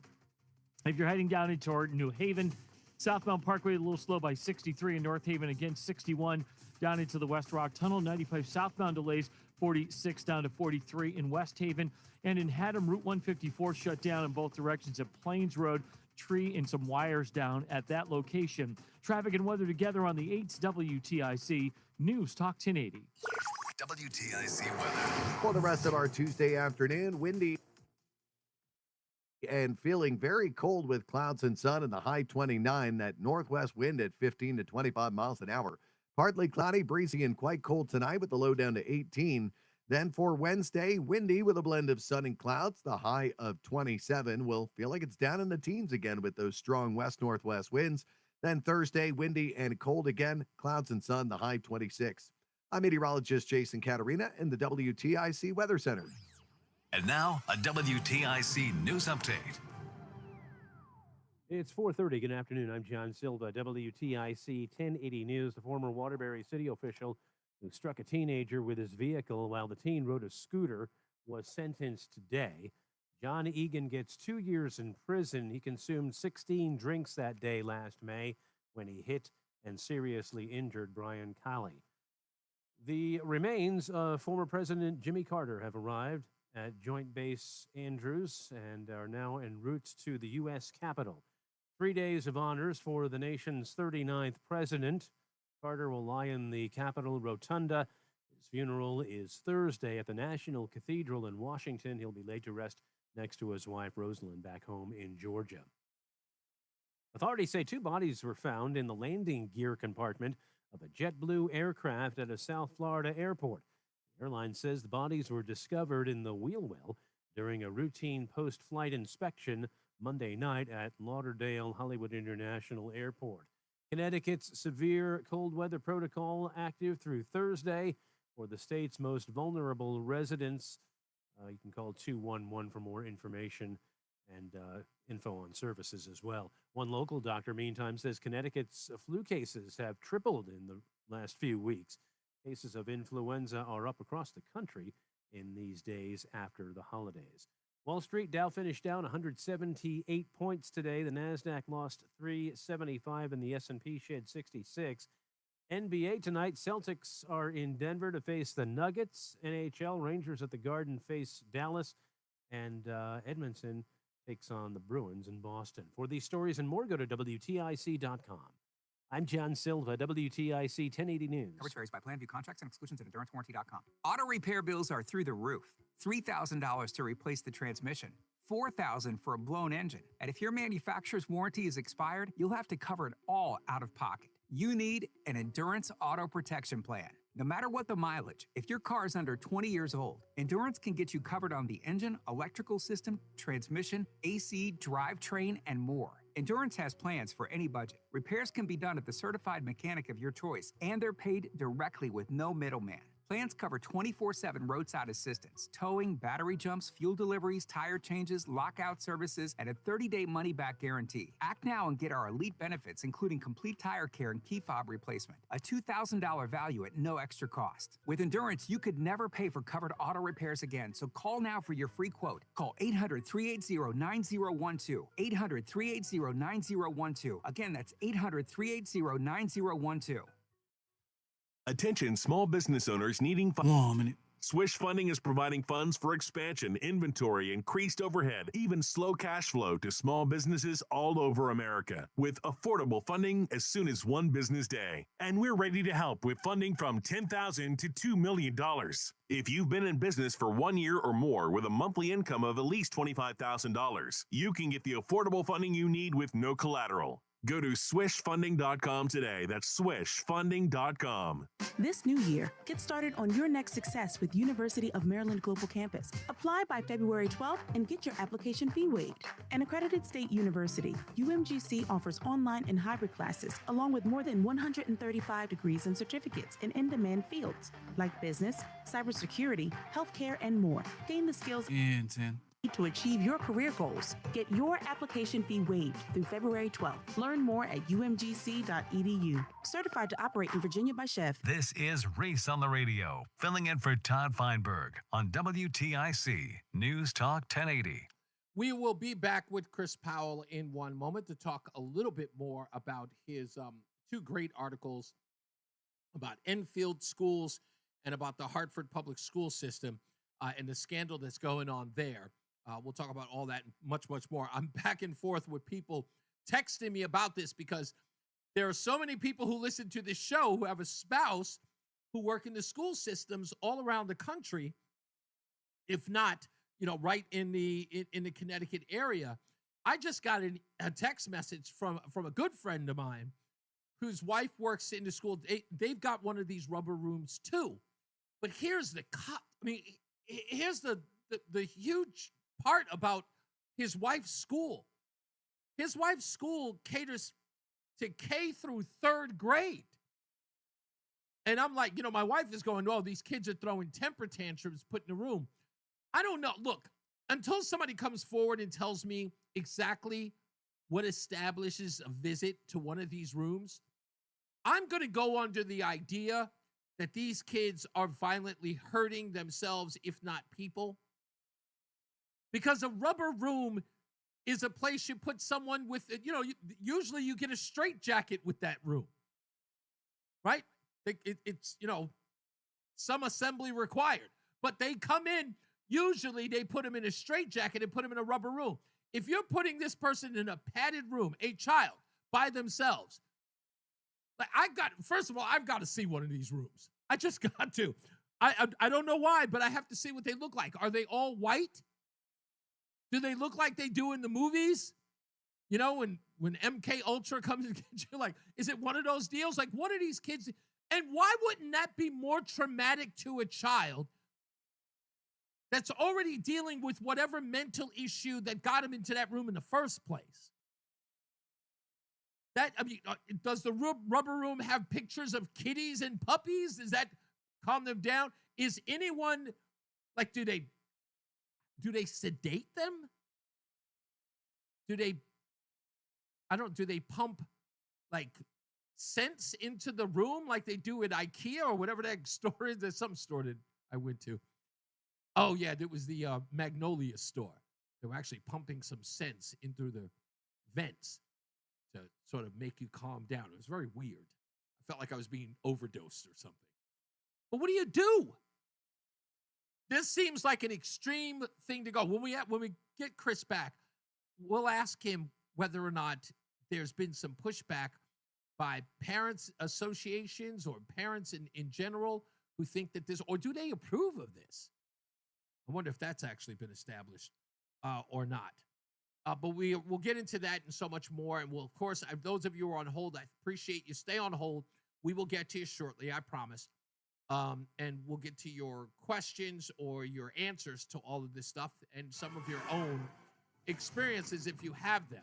All right, so stick around. We'll take another check of your traffic with Mark Christopher at the BPS Traffic Center, and then back to Chris Powell of ChrisPowellColumn.com. Hey, Mark. Hey, Reese, thank you very much. Good afternoon. If you're heading into downtown Hartford right now, we're looking a little bit tight southbound 91 as you move from 33 down to 32 A and B. Northbound 91, no issues. Cromwell through downtown up into Windsor. Westbound 84 is tight up East Hartford, approaching the Bulkley Bridge to 47 Sigourney. 84 eastbound tight about a half mile before 46 Sisson Avenue up to 48 Capitol Avenue. 291 through 84 okay to the river. 2 eastbound moving about Glastonbury to Marlboro. 9 northbound, a little slow at the Aragoni Bridge in Middletown. Waterbury 84 westbound, you'll lose some speed by exit 25. If you're heading in toward New Haven, southbound Parkway delays 61 down to 60 in Hamden. Southbound 95 slows 46 to 43 in West Haven.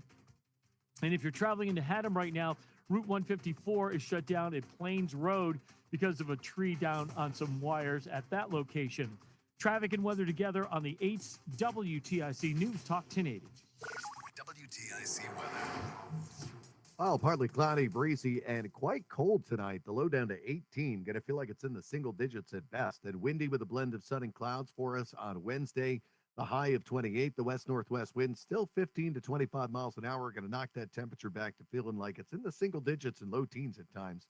Thursday, windy and still cold. A mix of clouds and sun. Again, that high 26 with the northwest winds at 15 to 25. Going to make it feel like it's down in the single digits and teens at times. Partly sunny, breezy, and not as cold Friday. Still windy, though, the high of 35. Currently, it's 30 in Danbury, 32 in Bridgeport, 28 in Bristol, and 28 in Hartford. I'm meteorologist Jason Caterina in the WTIC Weather Center. Eggland's Best. The only eggs with more fresh and delicious taste, plus superior nutrition, available in so many delicious varieties. Classic, cage-free, organic, free-range, and pasture-raised. Eggland's Best. Better taste, better nutrition, better eggs. Life is uncertain, but Columbia Dental celebrates the new year with a resolution you can count on. Quality dental guarantee in 1 day, same day, 7 days a week. No need to take time off from work because your dental health shouldn't have to wait till Monday morning. Visit ColumbiaDental.com. Weather can change on a dime, and nothing is more dependable than an Aaron snow thrower. Save time, save your back, and be prepared with an Aaron snow thrower. Every Aaron's 2-stage snow throw is handcrafted in the USA with powerful engines that won't bog down in any condition. Aaron's builds the toughest machines for the worst conditions with a model to fit every need. Throw back what Old Man Winter dishes out with an Aaron's, the king of snow. Visit your local independent Aaron's dealer today.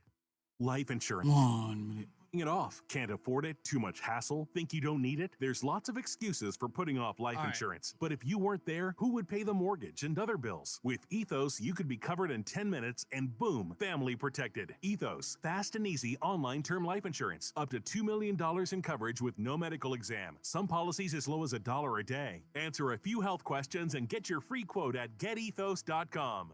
That's getethos.com. Wesley Financial Group is not a law firm. An important message about your timeshare from Chuck McDowell, founder of Wesley Financial Group. If you receive an unsolicited phone call or mail piece to discuss selling, renting, or especially canceling your timeshare, don't fall for it. Contact your timeshare resort or Wesley Financial Group for assistance, and I'll send you our timeshare exit information kit free with the straight facts about timeshare cancel. Here we go. 800-408-4040. That's 800-408-4040. Reese on the radio, making sense of the news. Yeah, even when it makes no sense at all. Now on WTIC, News Talk 1080. You should have played the Frederick Douglass thing again. Oh, let's get back on the phone with Chris Powell of ChrisPowellColumn.com. Chris, and thank you for sticking around today. I told you we were going to be here for a bit. So I really no problem. I appreciate you mentioned, you want to know what the rubber rooms look like in the infield schools. That's a very interesting point because the school superintendent would refuse to let the Journal Inquirer, when it was doing the story about the rubber rooms, to come in and take a look at them. The infield superintendent is trying to keep them secret, really, from the public. And I just thought that the infield school board ought to direct them to let the public see what these things are. It's incredible that, again, this is, look, I appreciate everybody who's writing these stories. But look, these are national stories, if you think about it. The fact that this is going on in our school system while we've had all of this nonsense about diversity, equity, and inclusion, CRT, and all that stuff, and it turns out that there's no educating going on, and there's rubber rooms in the schools. This stuff is insane, that what they were putting in front of our eyes, that we were all having these culture war arguments about, behind the scenes, we've got, like, criminal activity. I mean, I can only, look, putting a kid inside of a rubber room, isolated, like solitary confinement, how is that not criminal? Especially the fact that when people ask about them and want to see them, they're keeping those things hidden, like they have the right to keep them hidden from the public. Well, it's a problem with public education in Connecticut. In many respects, it's not really public at all. Yeah, turns out, right? It's insane. Okay, so let's talk about Hartford Schools obstruct probe of grads' illiteracy. And this, in essence, is about the story we talked to Anthony Spinelli about yesterday, the attorney for Ashley Ortiz. And the breakdown is what exactly with the school board or the Hartford Public School Board or administrators itself. Well, the column I wrote about it for tomorrow, it refers to a letter that the two leading Republican state senators, Stephen Harding and Eric Werthel, sent to the State Education Commissioner Charlene Russell Tucker, asking her about the investigation she'd promised into the Hartford high school graduate who was illiterate. A week ago, she wrote back to them and said, yeah, she was looking into it, but that the Hartford school system was refusing to provide the students' records to the state education department on the grounds that any disclosure would get in the way of the Hartford school system's attempt to settle the girl's lawsuit. I mean, she's suing the school system for $3 million in damages. Right. So the Hartford school system is blocking the state education department from looking into the case because the school system wants to settle the case confidentially and really keep the public from knowing what happened here. I mean, who is responsible for this kid getting through 12 or 13 years of public schooling in Connecticut and coming out illiterate? I mean, who are her teachers? Who are her administrators who kept advancing her from grade to grade despite her illiteracy? Are there any standards for advancement of the Hartford school systems? And in fact, Mark Fitch, of the Yankee Institute's Connecticut Inside investigator, did a story this week reporting that this social promotion, this unquestioned blanket social promotion in the Hartford school system isn't just in informal practice, wink and a nod stuff. It has been a written policy for 7 years where teachers are prohibited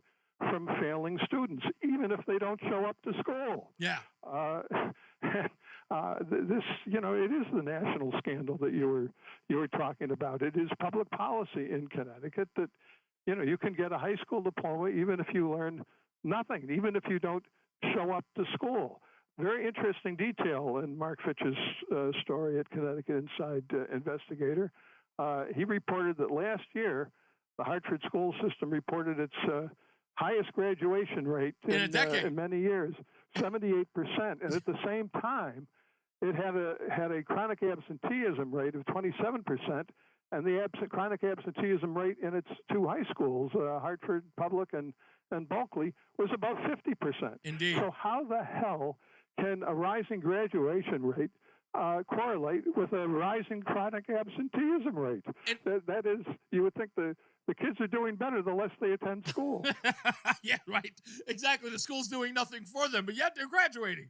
This is insane. But that's the fraud that public education has become in Connecticut. Okay, we'll get a great graduation rate by giving everybody a diploma without learning anything, and this is how they are concealing the failure, not only the failure of education, but the social disintegration that's sweeping the state. No kid goes through 12 years or maybe 13 years of public education and comes out with a high school diploma and is illiterate without his parents really bearing primary responsibility for that. Well, yes, and we talked to Anthony Spinella about that, about what the role of her mom played in all of this. And aside from the fact that we learned that her mother came here from Puerto Rico and Alicia came here when she was 5, but her mother moved to Hartford, Connecticut primarily because of the school system. Ha ha, that's funny. She's never learned English. Her mother's never learned English while she was here. By the way, that is very emblematic of Puerto Ricans who live in this country, or you can't even say it, on the state side. Many people who come in from Puerto Rico have not learned English, primarily because they don't have to, because they have a means in which to move around the country and talk to people who also speak Spanish, because it's not something that's, I don't want to use the term frowned upon, but it's not pushed back upon that people learn in the English language here in the United States. They also say she trusted the school system. They must know better than she does. Yeah, well, I'm sorry, I cannot consider her a competent parent. If, I agree. Her kid came out of 12 years of education illiterate. She didn't raise hell about that until it was too late, or at least her daughter did. But yeah, and this is an angle of the story that the journalism here is very studiously overlooking. What is that? Nobody's asking about the responsibility of the parent here. And look, in my opinion, parental neglect is the major problem in public education in Connecticut.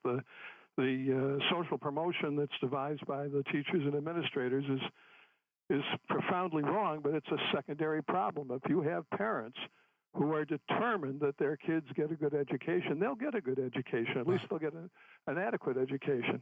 And I think this is really the conflict that the teachers and the school administrators are facing. They're dealing with a population that is very much impoverished and to a great extent demoralized. And they don't know what to do other than really cover it up with social promotion. Let me ask you this, because as you're talking about this, I've opined about this more times than I care to announce, but there's something here that I noticed that's in the inner city and writ large in the school system altogether. I used to say, and I'm finding a correlation here. I was talking to a cousin of mine. I should say cousin-in-law, but he's like my cousin. His name is Antonio. He's a police officer in Long Island, a detective, first grade. And I remember before he got to first grade, I said, do the police ever take advantage of kids in the inner city because they don't know their constitutional rights? Before I finished the sentence, he responded, oh, yeah, absolutely. You can illegally search a young black kid because we know he has no faith in the Constitution, doesn't even read it, and is uneducated or ill-educated about his own basic civil rights. And we'll take advantage of that in a heartbeat. And he'll either give up the goods or it'll be thrown out in court, but we take advantage of their lack of knowledge. And now, as you're talking about this, I'm starting to see something very similar in the education system. And that is, if parents are neglectful of their children's education, teachers know this and are taking advantage of that. Because in this case, you think about it. It was so blatant what they did to Alicia. They not just socially promoted her, Chris, they passed her with honors and she couldn't read. That's blatant. That is such a bold and, I mean, it's almost radical move to do that, knowing that this girl was going to go to college, thinking that she could get into UConn because she graduated with honors. That takes a lot of cojones to do that as a teacher. It does. And, you know, the Hartford superintendent, Leslie Torres Rodriguez, said when the scandal broke in the Connecticut Mirror that she was going to investigate this. But it's been a few months. She hasn't reported a thing. And according to the letter to Senator Berthel and Senator Harding, the Hartford school system is obstructing the state education department's investigation into the case. Do you think it's because it's? Do you think it because it's bigger than Alicia Ortiz? Well, of course. Alicia Ortiz is hardly the only illiterate who's been graduated from Hartford Public Schools in the last few years, and of course, not the only illiterate who's been graduated in many Connecticut schools. Why do you think we don't have any proficiency tests for graduation from high school in Connecticut? Why don't we have proficiency tests for promotion from grade to grade? It's because the whole damn system is a fraud. It's meant to deceive us into thinking the kids are being educated when they're not. How much attention do you think this gets in the future? Do you think this blows up? I almost feel like we are really at the precipice of a huge story that goes everywhere. Well, I'm especially resentful of it because, you know, I'm a writer and a political writer, and what's my future in a society where nobody can read or write? Yeah, exactly. I mean, do you think Alicia Ortiz is going to be a newspaper reader or subscriber? Do you think she's going to be reading anything at all? I mean, this is our future that we're looking at here. This is the disintegration of society that's happening all around us in many respects. And, you know, most of the kids in the cities in Connecticut, they're living without a father in the home. I think the rate of fatherlessness in Connecticut overall is something about 33%.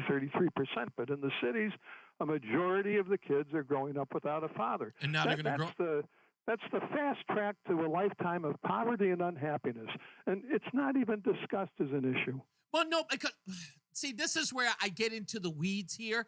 But I'm sorry, I'm done with thinking this is a conspiracy theory. I believe that is by design, Chris. And here's what I believe. If you keep uneducating or diseducating these kids, whatever word there that you can use for this, right? Just not educating these kids. You will make sure that these kids are living in poverty in perpetuity. And therefore, they are dependent on a government who is there to serve them, to be their parent. Exactly. I believe that I think the school system is involved because, again, who is lining their pockets? That's nothing more than the Democratic apparatus in legislature here in the state. And they keep just doling out more and more dumb kids who are only going to end up either on the dole or working in menial retail jobs or working at the fast food restaurants, who are always going to be relying on them, who never get a leg up, who never join the industries that make them wealthy, or at least give them an opportunity to get out of the lower class or the poverty rates in this state. And I think that they're doing nothing but constantly breeding more and more illiterate children to serve that purpose. For years, I've been asking two questions in regard to welfare and education policy. It's how are children helped by a welfare system that deprives thousands and thousands of them of their fathers? And secondly, how are they helped by social promotion? How do these policies help them support themselves when they grow up? I've never gotten an answer. Yeah. I don't think these questions are answerable by the people who are in charge right now, because I do think they're very happy with this generational poverty system. Somehow I'm reminded by an episode of the old television show Law and Order. It had Jerry Orbach, the detective, walking into dingy apartment in New York investigating some drug case, and there was nobody in the apartment, but there was a crying baby in the back room. And Orbach turned to his colleague and said, "How about if I just take him to Rikers now?" And I think that's the society we're living in. Oh, I do remember that episode. It crushed me when he said that. How about if I just take him to Rikers now? Yeah, again, Jerry Orbach, by the way, one of the greats on Law and Order. You're absolutely right. That is the state that we're in. But you know what's another part about this, Chris? The biggest problem that we have here is that teachers in every state across the country, they're untouchable. For some odd reason, you bring up teachers, and if you so much as malign them, even though they're failing our kids, it's like, again, I bring up the term third rail. You're not allowed to criticize these folks, no matter how corrupt this system may be. Yeah, well, I will blame them here in Connecticut for not having made an issue of social promotion. There's 2 or 3 teachers in Hartford who lately have spoken out against it, but I haven't seen any criticism of it from teachers across the state. But in fairness to them, in fairness to them, Reese, there is a great exodus from the teaching profession. And particularly from, the troubled school systems. Yeah. Teachers are demanding, big raises now because the student misconduct is becoming insufferable to them. They don't want to deal with it anymore, and many of them are retiring early or getting out of the profession entirely. It's getting very tough to be in a public school in Connecticut, in the United States, because of this social disintegration. And our elected officials just will not look at it. Yeah, and they need to, because, again, like I said, this is going to be huge. Chris Powell of ChrisPowellColumn.com. Check it out. It's a scroll of all of his stories, and each one comes up every day. Do not miss an article. Chris, thank you so much for being a part of the show today. It's been enlightening and very informative. Oh, thank you, Reese. I appreciate it. We'll have you back as soon as possible. Chris is a great guy, and keep him in your prayers. I'll talk about that later, but whatever. Anyway, but I love Chris. Great addition to the show. Let's get to our BPS Traffic Center with Mark Christopher. Hey, Mark. Hey, Reese, thank you very much. Good afternoon to you. Good afternoon, everyone. On the westbound side of I-84, you're seeing delays now. Approaching the Bulkley Bridge out to 45 Flatbush Avenue. 84 eastbound, some slow traffic now. About a half mile before 46th Avenue into the tunnel. Southbound 91 slows 33 down to 32 A and B, and again down by exit 28. Another bump down by exit 23 West Street in Rocky Hill. Now, if you are traveling in the northbound side of 91, you've got traffic moving well. Cromwell up into Windsor right now. 291 eastbound's type from I-91 over to the Bristol Bridge. 2 eastbound moving well, Glastonbury to Marlboro. 2 westbound's a little slow, exit 4 to the 84 West Merge. Looks good in Middletown, 9 in the Aragoni Bridge.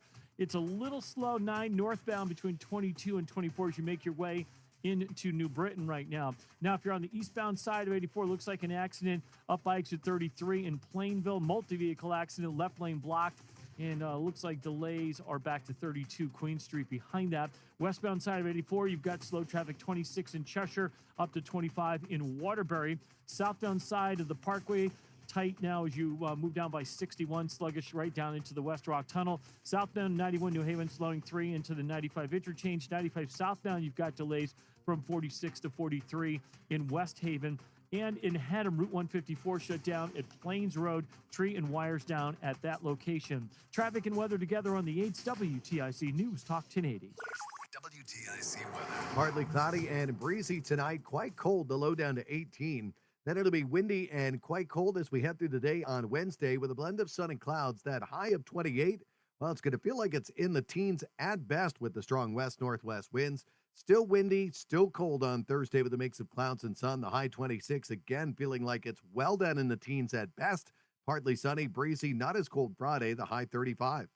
I'm meteorologist Jason Caterina in the WTIC Weather Center. WTIC is 99 and throwing a year-long celebration to 100 years on the air. This is WTIC and WTIC FM HD2 Hartford. Always live on the free Odyssey app. 5 o'clock, good afternoon. I'm John Silva, WTIC 1080 News. A former Waterbury city official who struck a teenager who was riding a scooter with his car has learned his fate. John Egan was in court today gets 10 years in prison, suspended after 2. He's the city's former zoning commission chair. Was last May that after a day of drinking, he struck 17-year-old Brian Colley in the area of Highland Avenue as the teen returned home from work on his scooter. Egan faced charges of evading responsibility, to which he pled no contest. The family forgave Egan, who was also sentenced to 5 years probation. Among their hopes for the 2025 legislative session, the Connecticut Education Association wants a municipal accountability measures passed concerning schools and their teachers. One measure would deal with budget oversight when money is sent into a district. CEA VP Jocelyn Delancey explains some other accountability goals. We're also looking at expanding access to some of the scholarships to diversify our profession.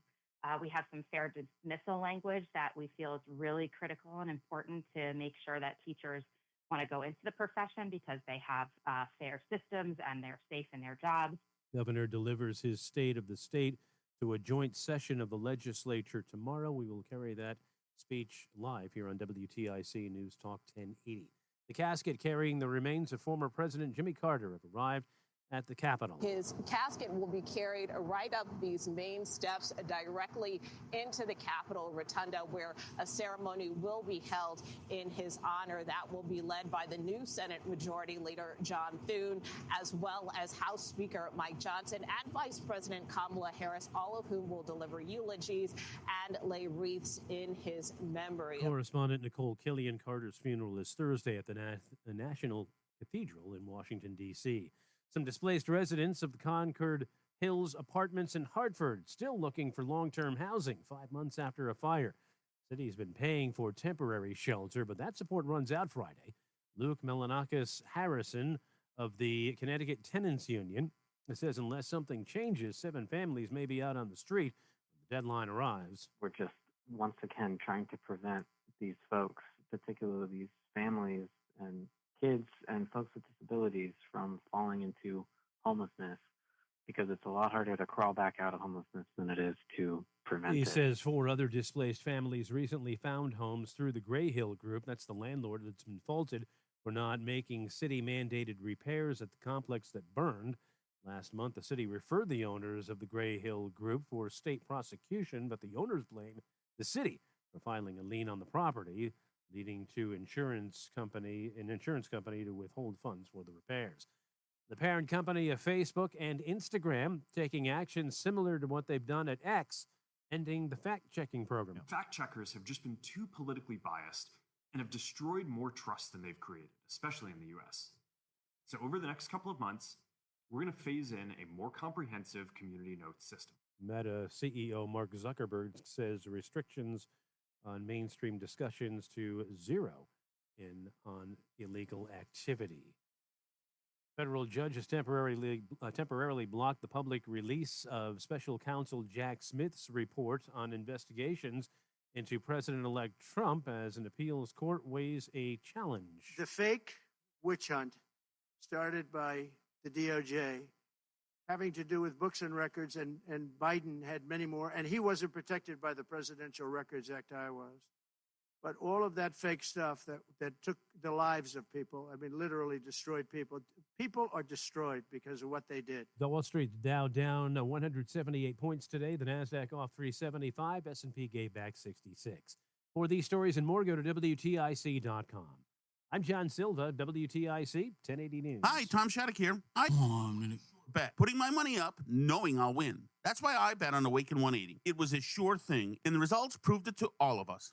To be honest, before I started, I had my doubts. I thought, man, I'm looking at 400 pounds here very soon, and nothing's going to stop it. I was in a rut, a dangerous rut.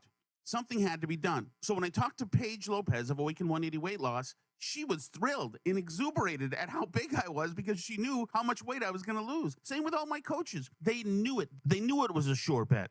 And yeah, for that first week out, losing 8 pounds and then a handful of pounds every other week. My primary fat roll got smaller and smaller and smaller and smaller and smaller. And for the first time in really years, I was able to walk. I was able to even run. I was able to do all sorts of things. You know, when you're really, really big, the little are big things like tying your shoes. But they said, no, Tom, this is a sure thing. You're going to lose lots of weight. And I lost lots of weight, but enough for me. Now it's your turn. Awaken180weightloss.com. You're listening to Reese on the radio, filling in today for Todd Feinberg on WTIC News Talk 1080. It's the 5 o'clock focus. It's the 5 o'clock focus. I'm focused, man. 5 o'clock focus, because we don't need to get away from the conversation, is going to be, of course, about the conversation I just had with Chris Powell.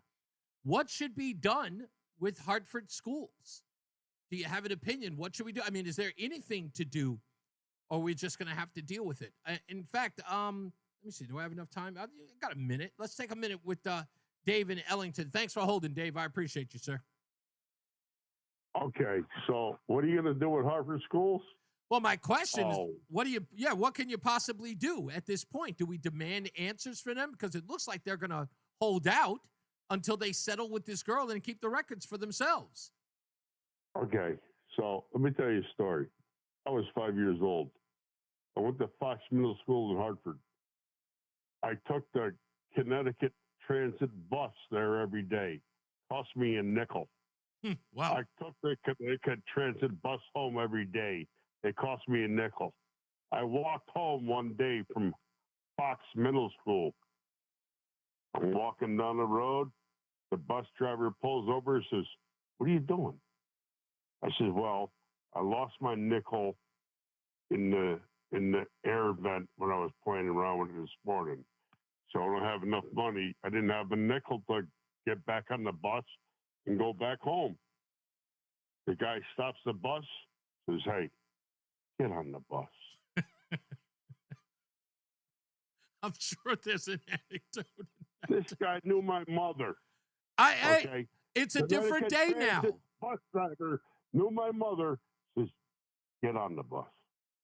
I hear you, buddy. This is what we're missing today. I agree. We're missing the hearts and minds of kids. It's a good point. That's a good point. Thank you, Dave. That is a good point. That is absolutely.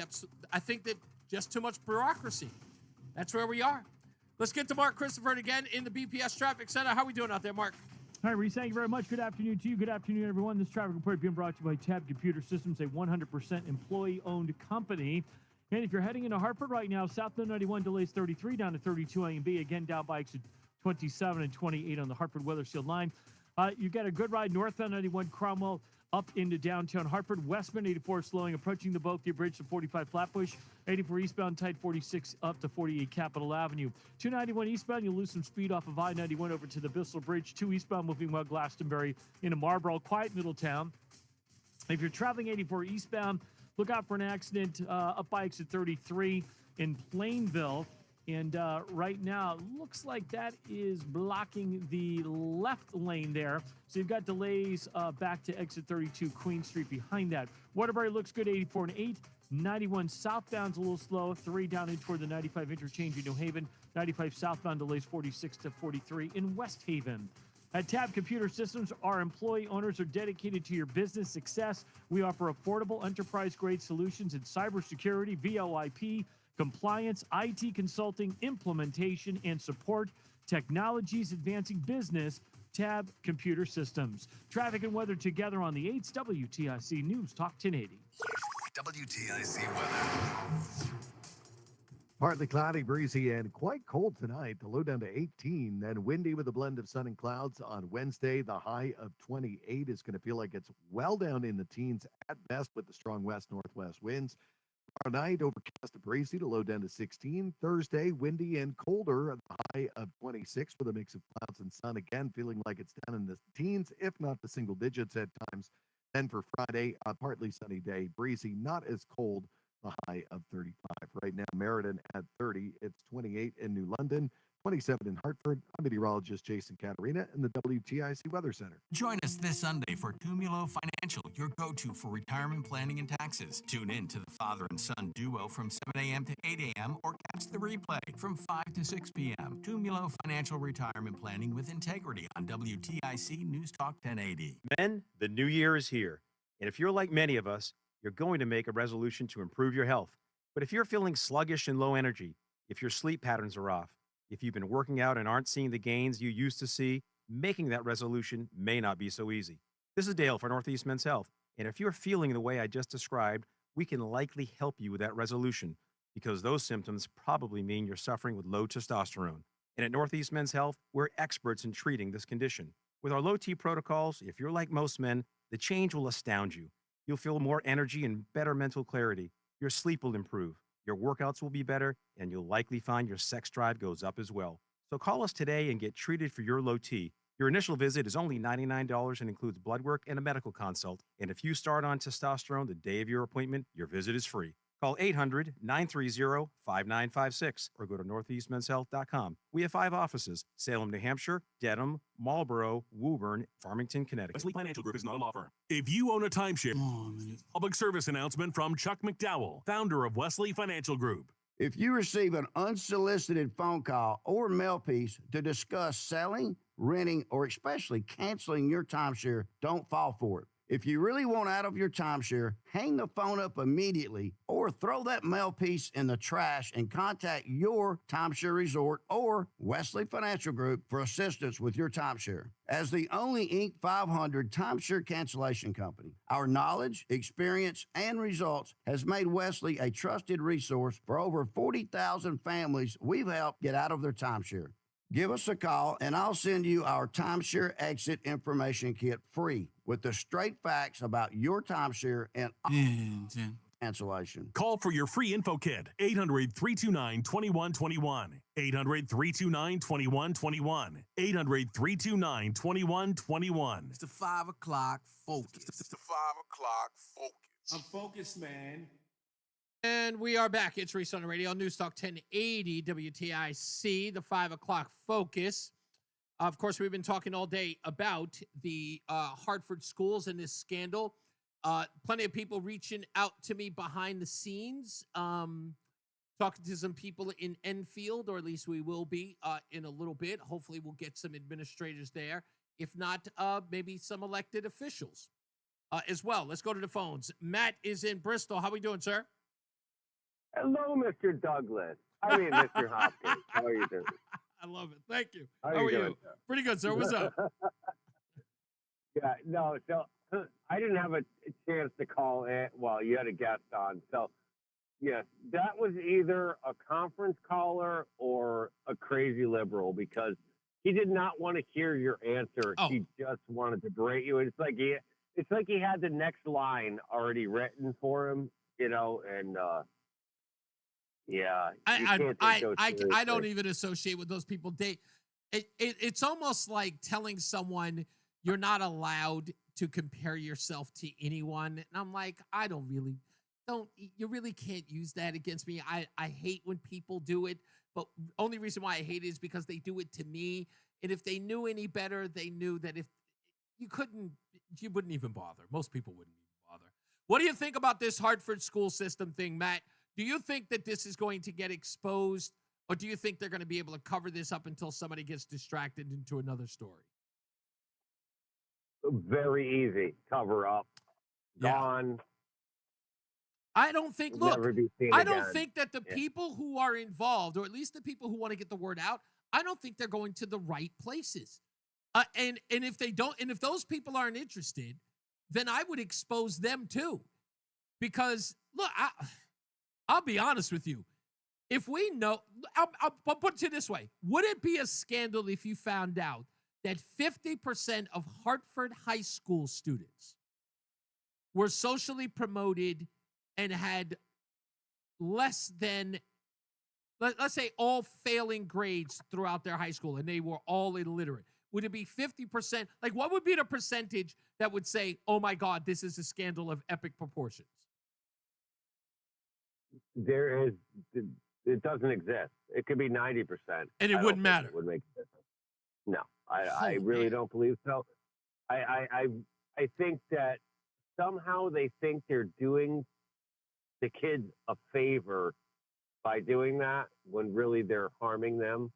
Clearly. And it's one of those things where, you know,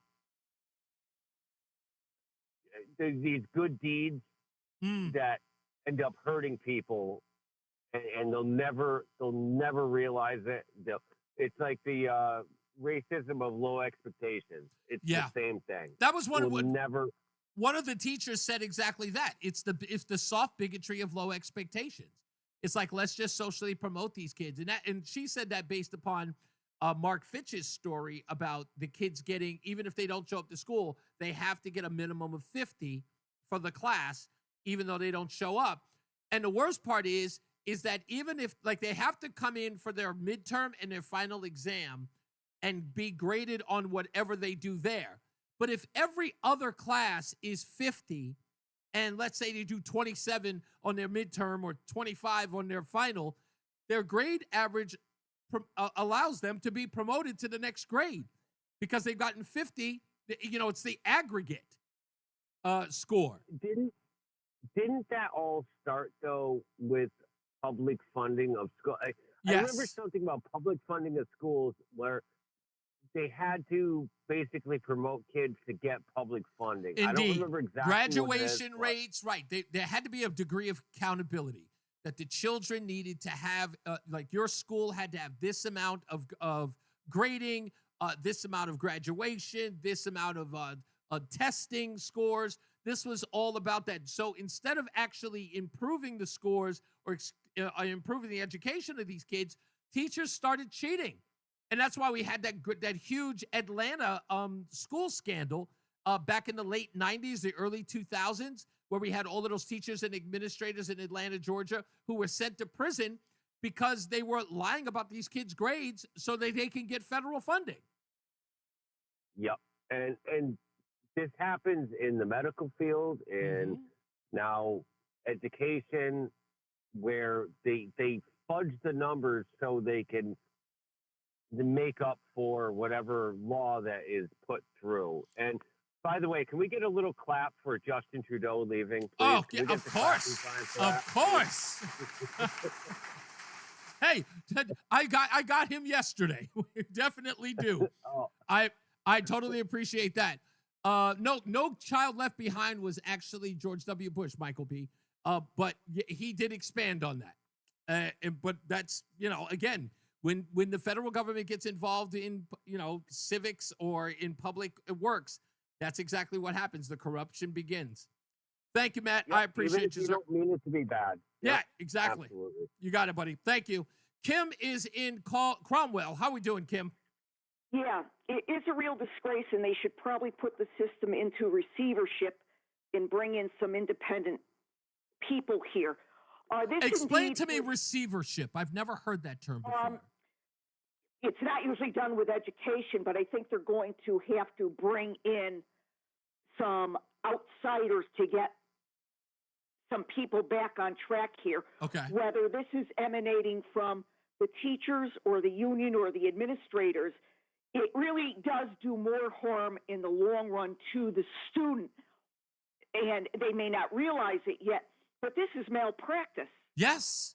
It is. And the chef people should tag on as an amicus brief to the lawsuit there. And what's unfortunate, okay, the General Assembly opens up tomorrow and committees will start meeting over like the next 10 to 14 days to see what transpires there.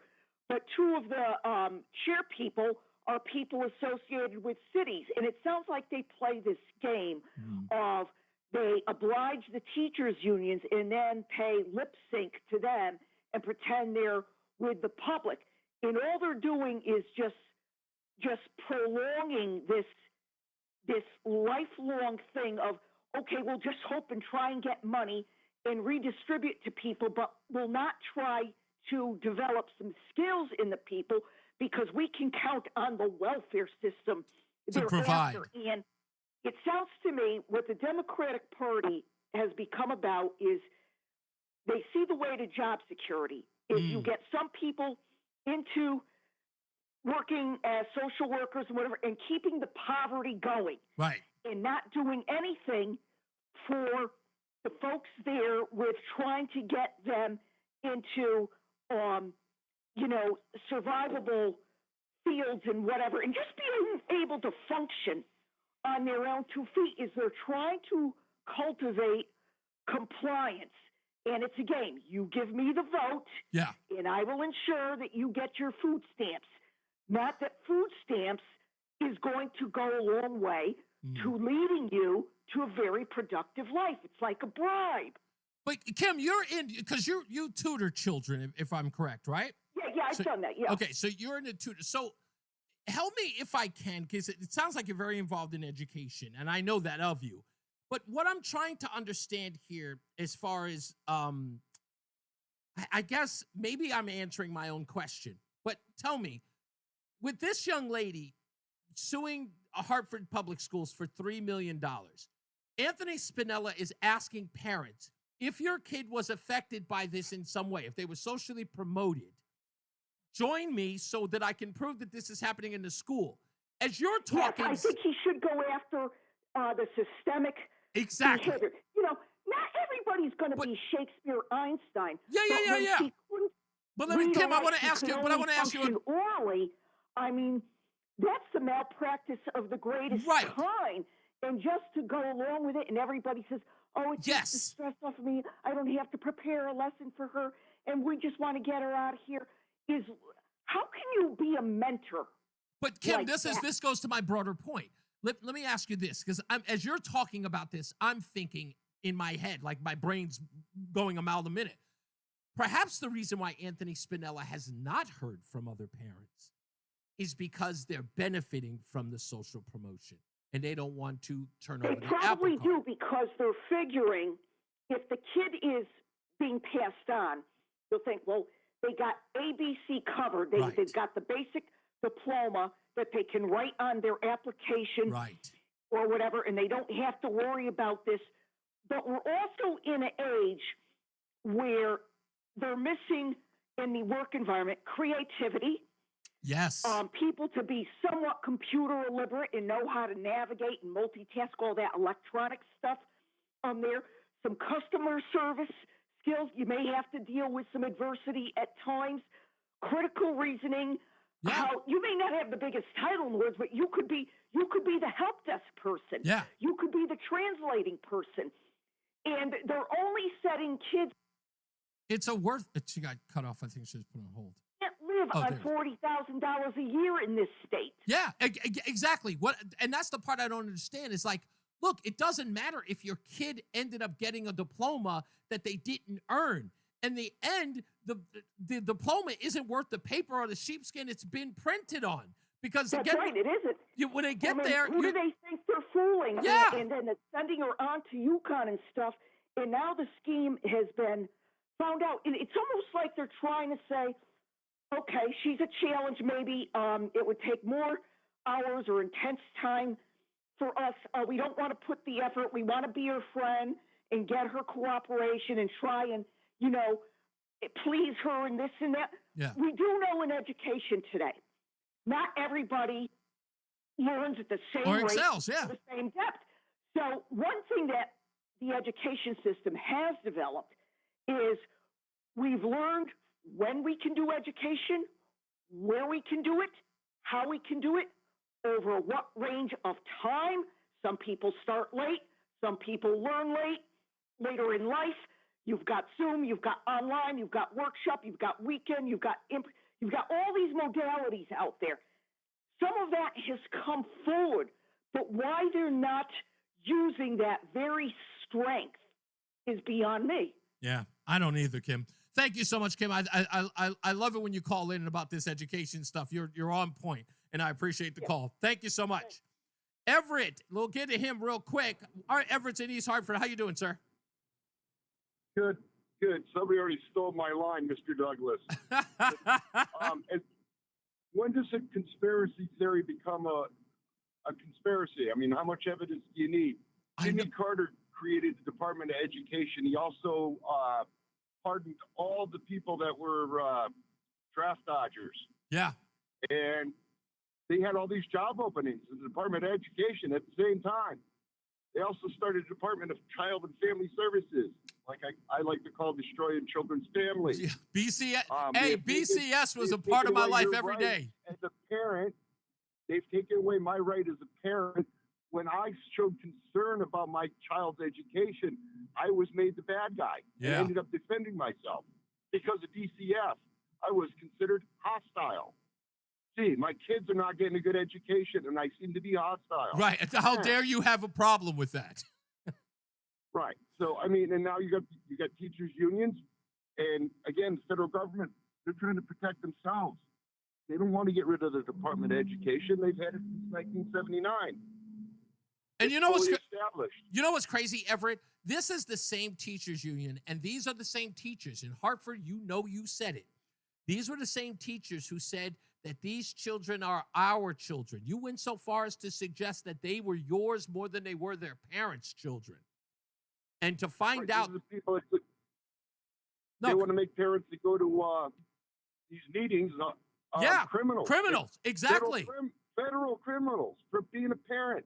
In California, they were talking about making parents criminals because they wanted to give the children gender medication without the parents' knowledge. Yeah. I couldn't give my daughter Midol when she was a young girl in high school. I would have to write a note and send it to the nurse's office just so she could have some relief from a natural occurrence. Yeah, exactly. It's again. Look, like I said, I know I'm literally beating a dead dog here or a dead horse here, but I can't ignore this story because again, it wasn't me. This story came to me with 4 stories in a weekend. This was not done by accident. No, this was not, oh, gee, we made a mistake. No, this is all done on purpose. This story is feeding itself. It doesn't need me, and that's the only reason why I'm covering it. Thank you, Everett. I appreciate you, sir. We got more 5 o'clock focus coming up. So stay on the lines. And if you haven't been heard, please give us a call, 860-522-WTIC, 860-522-9842. Another check of the roads with Mark Christopher in the BPS Traffic Center. Hey, Mark. Hey, Reese. Thank you very much. Well, we have an accident on the Southington-Plainville line, 84 eastbound between exit 32 and 33. Left lane blocked there. Delays back to 32 Queen Street. Westbound side of 84. We've got delays approaching 36 Slater Road up to the accident scene. All rubbernecking there. Also affecting 72 westbound coming out of downtown New Britain as you try to transition to 84 west. 84 eastbound in Hartford slows 48 Capitol Avenue down to the Bulkley. Westbound 84 slows approaching the Bulkley to 47 Sigourney. Southbound 91 delays from 33 approaching 33 right down to exit 28 on the Hartford Weather Seal line. Northbound 91 moving well, Cromwell through downtown up into Windsor. 291 through 84 looks good east of the river. 2 eastbound, no problems. Glastonbury to Marlboro. Quiet Middletown. 9 in the Aragoni Bridge. A good ride through Waterbury, 84 and 8. And 95 southbound New Haven slowing from exit 44 down to 43 in West Haven. Traffic and weather together on the 8th. WTIC News Talk 1080. WTIC weather. Partly cloudy, windy, and cold tonight. The low down to 18. Then as we head through the day on Wednesday, still windy, a blend of sun and clouds, the high of 28. Well, it's going to feel like it's down in the teens at best with the strong west-northwest winds at 15 to 25 miles an hour throughout the day. Windy and cold Thursday as well. In fact, colder with the high of 26. Still those northwest winds at 15 to 25, making it feel like it's well down in the teens at best. Now, Friday, it'll be partly sunny, breezy, not as cold, the high moving up to 35. It'll feel like it's well down in the 20s with a 10 to 20 mile an hour wind out of the northwest. Then Saturday, variably cloudy, a chance for flurries, the high of 34. Sunday, the clouds give way to some sun, the high 36. Turning cloudy again Monday, the high moving up to 37 with a light breeze out of the west-northwest. I'm meteorologist Jason Caterina in the WTIC Weather Center. Get a head start to your day with WTIC News Talk 1080. Listen to us live on the Odyssey app before you even hit the road. Get the breakdown on the biggest news stories that Connecticut is talking about. To get started, download the Odyssey app and search for WTIC News Talk 1080. And now, a WTIC news update. 5:30, 27 degrees in Hartford. I'm John Silva. Former President Jimmy Carter's remains have arrived at the Capitol for 2 days of which he will lie in state. The former president died at age 100 1 week ago, Sunday. His funeral is on Thursday from the National Cathedral in Washington, D.C. Not surprisingly, the state's seeing a surge in flu cases, Connecticut and several other states leading the way. The chair of emergency medicine at Bridgeport Hospital says cases have about tripled here the last few weeks. Dr. Justin Cahill says get a flu shot if you haven't already, and if you are sick, stay home. John Egan, the former Waterbury city official who struck a teenager riding a scooter with his car last year, has been sentenced. Egan admitted to consuming 16 drinks prior to that crash last May. He gets 2 years behind bars, 5 years probation. 17-year-old Brian Colley was left with life-altering injuries and a mountain of medical bills. Federal judge in Florida has temporarily blocked the release of special counsel Jack Smith's report on investigations into President-elect Trump. And the severe weather protocol in Connecticut will remain in effect through Thursday. Agencies and municipalities coordinating to get services to the most vulnerable. Information is available at 211. Wall Street markets down today. The Dow lost 178 points. The NASDAQ shed 375, and the S&P gave back 66. NBA tonight, Knicks and Nets are off. Celtics are in Denver to take on the Nuggets. NHL, Rangers skate at the Garden against Dallas. The Bruins host Edmonton. For these stories and more, go to WTIC.com. I'm John Silva, WTIC 1080 News. Hi, I'm Joe with SimpleSaleUSA.com, and I buy houses cash. If you own a house and want to sell it fast at a fair price, call me at 203-896-4000. I can pay cash and close in as little as 7 days. I buy houses in any condition, any price range, and more importantly, anywhere in Connecticut. I'm a private real estate investor who buys several houses a month, and I want to buy more. I buy inherited houses, divorce houses, behind in payment houses. I even buy my tenant won't pay me the rent houses. Do you own a house that is trash and needs thousands of dollars in repairs? Great, because I love buying junk houses. I buy vacant houses, abandoned houses, condemned houses, and even foreclosure houses. If you own a house and want to sell it fast, call me at 203-896-4000. That's 203-896-4000.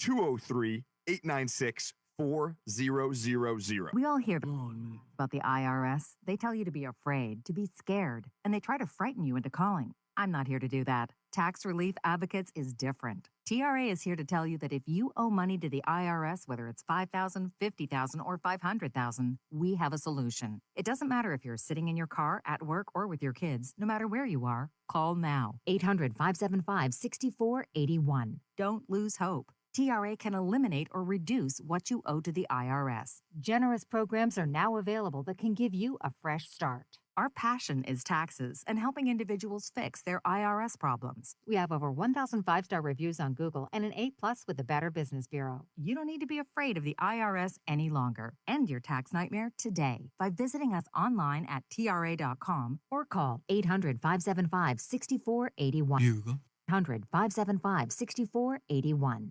Tax Relief Advocates. Real solutions for real people. The Odyssey app lets you jump back to the moments you missed from WTIC News Talk 1080. Download the free Odyssey app, search WTIC News Talk 1080, and tap earlier today to get started.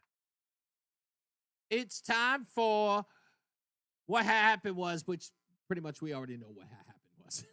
We're talking about the same thing throughout the entire show. The Hartford education system. We'll get to your calls in a second. We'll get everybody in there. I'm looking at a couple of other stories that I'm working on that are somewhat related to this as well. But there are some people who I think I'm going to be in contact with in Enfield to talk about the Enfield schools and their rubber rooms. I'm crossing my fingers that we get this call tomorrow as well, and sort of get a follow-up to that story. And, of course, tomorrow we'll come back with the stupidest thing I read today. Also, if you haven't heard, Reese on the Radio will be on at 2 p.m. on Inauguration Day. so we can get this ball rolling. You know, I don't know if you have or if you're interested. You've been dying to get to that point where President-elect Donald Trump becomes president of the United States, and we finally, get that done with.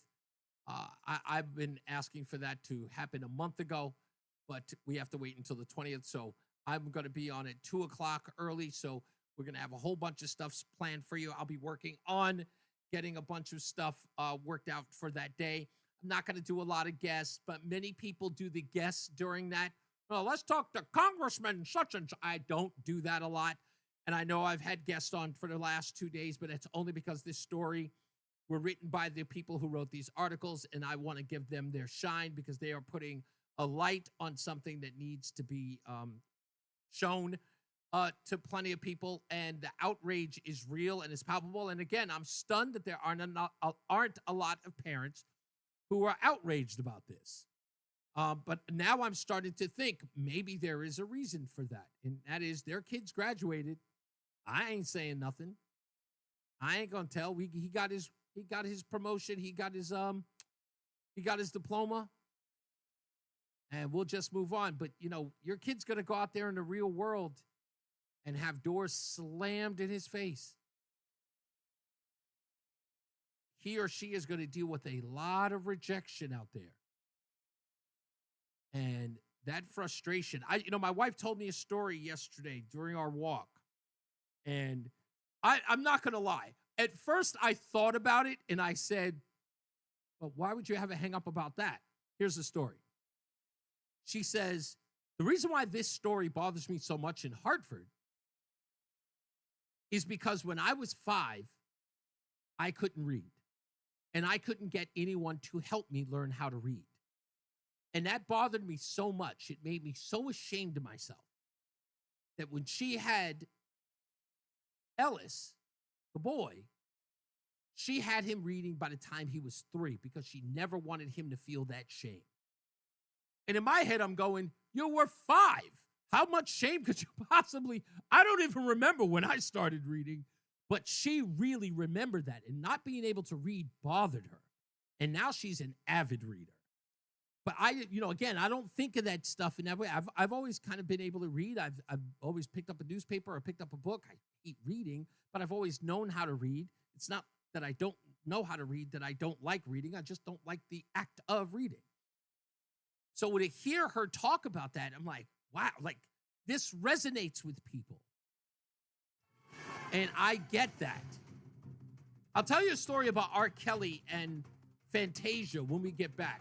But let's get into another check of our traffic with Mark Christopher in the BPS Traffic Center. Hey, Mark, did you know both of them were thank you very illiterate? much. Good afternoon to you and good afternoon, everyone. If you're heading into Hartford right now, eastbound side of 84 in Southington's a little tight. Get Mike's at 32 Queen Street. We had an earlier accident between 32 and 33. That is now clear.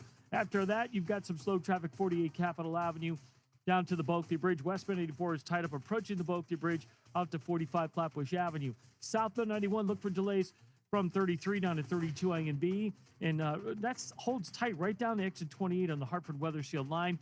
Northbound 91 moving well, Cromwell through downtown up into Windsor. 291, 384 okay east of the river. 2 eastbound moving well, Glastonbury to Marlboro. Quiet Middletown. 9 northbound, you've got slow traffic 32 up to 34. If you are heading into the New Haven area, southbound Parkway, you've got some slow traffic approaching the West Rock Tunnel. 95 southbound delays 46 down to exit 44. Middletown looks good. 9 in the Aragoni Bridge. Waterbury, no problems on 84 and 8. And 84 eastbound Danbury, a little slow as you move between exit 3 and 5. Traffic and weather together on the 8's WTIC News Talk 1080. WTIC weather. Partly cloudy, breezy, and cold tonight with a low down to 18. Then windy with a blend of sun and clouds on our Wednesday. The high 28 is going to feel like it's well down in the teens with the strong winds. Overcast and breezy for our Wednesday night. The low down to 16. Windy and cold again Thursday. Colder still, as a matter of fact. A mix of clouds and sun. The high 26 again feeling like it's well down in the teens at best with the strong winds. Heading into the day on Friday, partly sunny, still breezy, not quite as windy and not quite as cold, but still cold, the high of 35. Taking a look around right now, it's 25 in Waterbury, 30 in Danbury, Bristol at 27, also 27 in Hartford. I'm meteorologist Jason Caterina in the WTIC Weather Center. Eggland's Best, the only eggs with more fresh and delicious taste, plus superior nutrition, available in so many delicious varieties: classic, cage-free, organic, free-range, and pasture-raised. Eggland's Best, better taste, better nutrition, better eggs. Columbia Implant Center introduces AI technology to our multi-specialty practice and digital lab. We fabricate teeth replacement with efficiency, quality, and accuracy. 1 day, same day, 7 days. Call 860-730-6020 or visit ColumbiaImplantCenter.com. Tune in to WTIC News Talk 1080 for Healthy Rounds, Saturday mornings 11 till noon. Learn from the top experts about the latest medical news and call in with your questions. Healthy Rounds, sponsored by Hartford Healthcare, Saturday mornings 11 till noon on WTIC News Talk 1080 and WTIC.com. Hi, Tom Shattuck here. I, for one, like a sure bet. Putting my money up, knowing I'll win. That's why I bet on Awaken 180. It was a sure thing, and the results proved it to all of us. To be honest, before I started, I had my doubts. I thought, man, I'm looking at 400 pounds here very soon, and nothing's going to stop it. I was in a rut, a dangerous rut. Something had to be done. So when I talked to Paige Lopez of Awaken 180 Weight Loss, she was thrilled and exuberated at how big I was because she knew how much weight I was going to lose. Same with all my coaches. They knew it. They knew it was a sure bet. And yeah, for that first week out, losing 8 pounds and then a handful of pounds every other week. My primary fat roll got smaller and smaller and smaller and smaller and smaller. And for the first time in really years, I was able to walk. I was able to even run. I was able to do all sorts of things. You know, when you're really, really big, the little things are big things like tying your shoes. But they said, no, Tom, this is a sure thing. You're going to lose lots of weight. And I lost lots of weight, but enough for me. Now it's your turn. Awaken180weightloss.com. You know, as person's personal information is another person's treasure. Exactly. That's why I can't even imagine not being able to tie my own shoes. Red. Features like Threat Protection Pro's safeguard devices from phishing websites and disable intrusive ads and trackers. Just check NordVPN.com, grab the deal, and see for yourself. NordVPN. Cybersecurity built for every day. Now is the perfect time to start on your next success. When you apply to University of Maryland Global Campus by February 12th, you'll pay no application fee. An accredited state university, UMGC offers online and hybrid courses. Plus, you can earn up to 90 credits toward a bachelor's for prior learning and work. Or transfer up to 12 credits toward a master's. Get your application fee waived through February 12th. Learn more at umgc.edu. Certified to operate in Virginia by Chev. What's up, everybody? You know who it is. You know who it is. You know who it is. It's Reese on the radio. Frederick Douglass of the 21st century. It's WTIC News Talk 1080. Freeing the slaves! It's Reese on the radio. Let's get directly to the phones. I got to play something for you that I think is kind of funny. We'll get to that in a second. Let's get to the phones immediately. Dave is in Brantford. How are we doing, Dave? Hey, boss. On a subject close to the one you're talking about, which is it's going to end up being overemphasized. It's an ethnic problem that the mother didn't speak English. Right. And the usual suspects will weigh in on how to fix that. And I want to talk as fast as I can. Saturday's New Haven Register, there was a front page story called "Connecticut Helps to Make Puerto Rico More Energy Resilient." Yeah. Because of their problem with electricity. Yeah. They had the island-wide default on debt in 2015, and they couldn't sell bonds to fix the electric utilities. And then Hurricane Maria in 2017 wiped out everything. A lot of trouble since. Most of us know on New Year's Eve, the whole island blacked out. Exactly. So Connecticut's response, there's a big story about all these people from Connecticut are getting together to help the problem of electricity in Puerto Rico. And here's the groups. They've got all the names of the Connecticut people. Yeah. The Connecticut Office of Policy and Management, the Connecticut Green Energy Bank, yeah. the Puerto Rican Green Energy Trust, Save the Sound, the Connecticut Commission on Women, Children, and Seniors, Equity and Opportunity. None of these people have any expertise in electric generation and transmission at all. No, they're going to help them. They're going to UI. help Puerto Rico right back into the Stone Age. That's what they're going to do. Right back to the Stone Age. And all of their solutions have to do with the 30% of environmental justice communities living 200% below the poverty level. Who doesn't have central air conditioning instead of a window air conditioner? All the names are Puerto Rican oriented. There's nothing wrong with that, but a whole group of insular people. And the point is, they're not going to solve anything electric. You need highly reliable electricity as cheap as possible. Carbon targets in 2030 are irrelevant.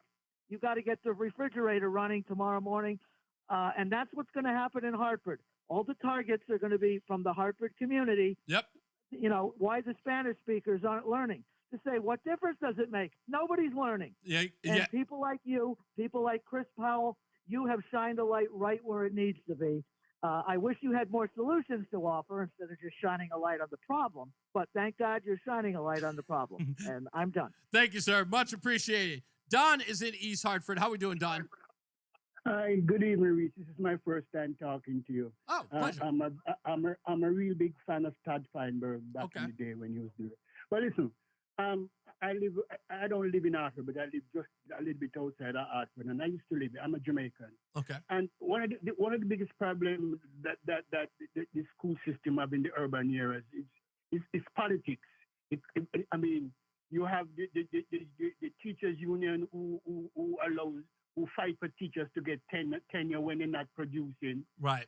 You know, and when the superintendent try to get rid of them, the teachers union come in and it's a big fight to keep them in their position.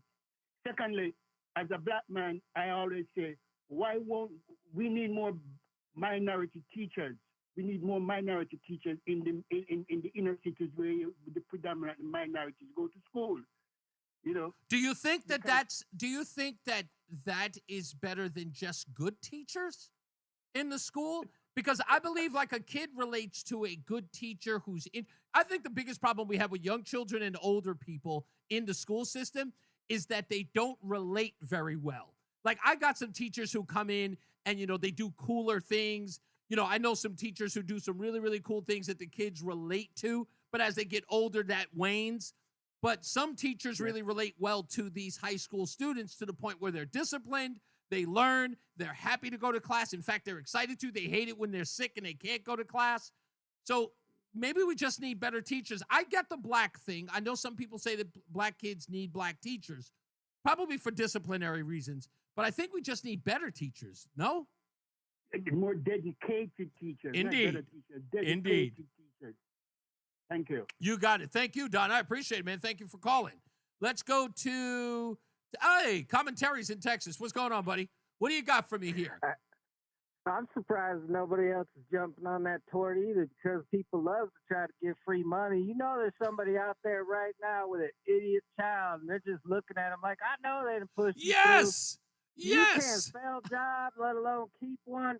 You had to have gotten through on with nothing. You know, there's somebody out there right now. It's like, there's got to be something wrong with this child. There's no way. Exactly. He wasn't pushed through. I mean, I just don't understand. It doesn't surprise. That story is incredible. Is you it? know what I mean? But isn't it? It's really well, but on the same token, it's also very believable. Like because if you've interacted with the majority of the public in any way, shape, or form over the last few years, you're like, that makes sense because there's so many idiots just running around, driving around, crashing into each other, just being in the way of life. You can't. I mean, they got to be getting pushed through school for this kind of things to be occurred. No math, no conversation skills, no social skills whatsoever. I mean, we're surrounded by morons, aren't we? That makes sense. Yeah, we are surrounded by them. But you know what? You are absolutely right because, again, there's one part of me, and it really does make sense. I feel like we're following, like we're going for the low-hanging fruit here, Terry, because on one level, no, hear me out. On one level, I totally understand that if your kid did graduate, you're a parent going, hey, he graduated, the worst part's over, send him out into the world.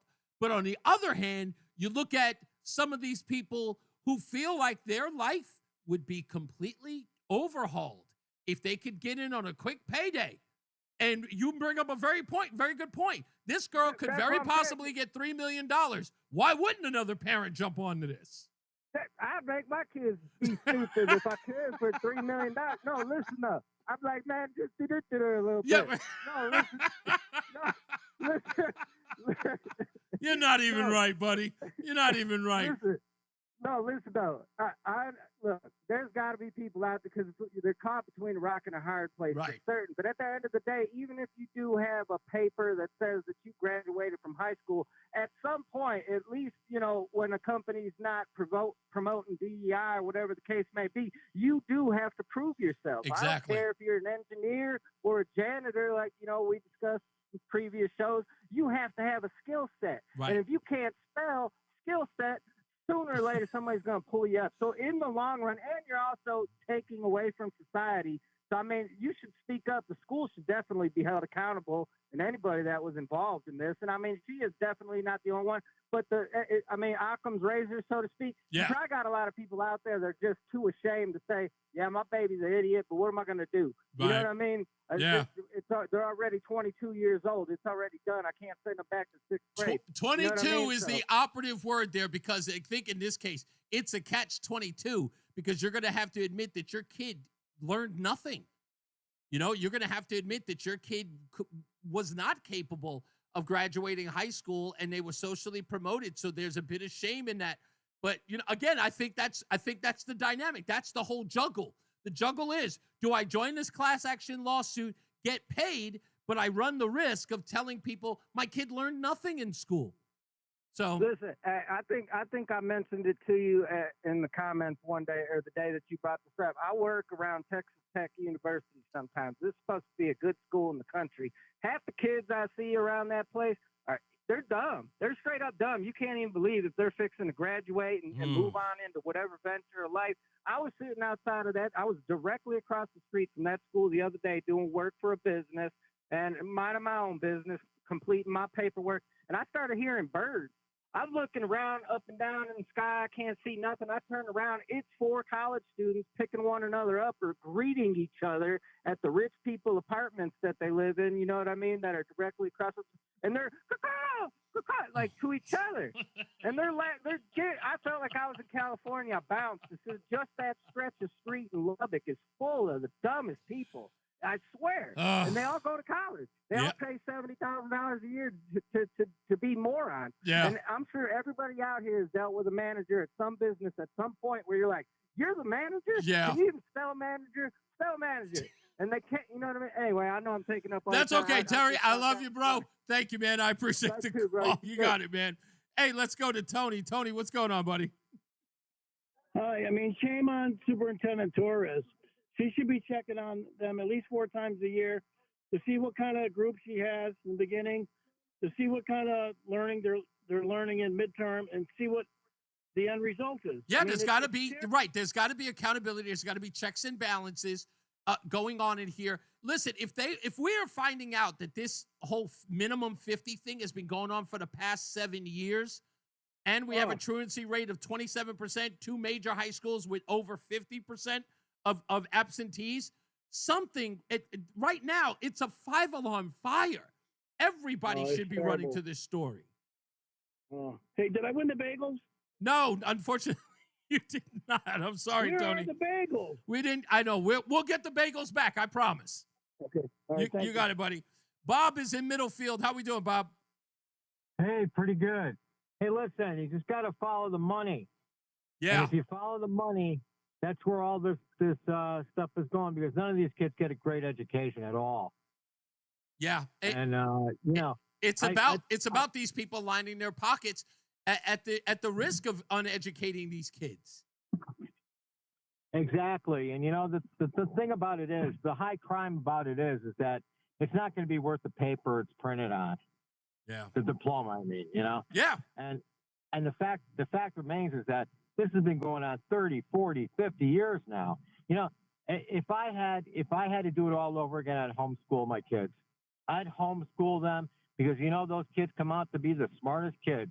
Honest to God, because they're there one-on-one, and you could actually teach a student, maybe 3 hours at a time, and they'd have everything done. Yeah, and you know what? Bob, you're right on point, because, again, I think I was just having that conversation on the show the other day.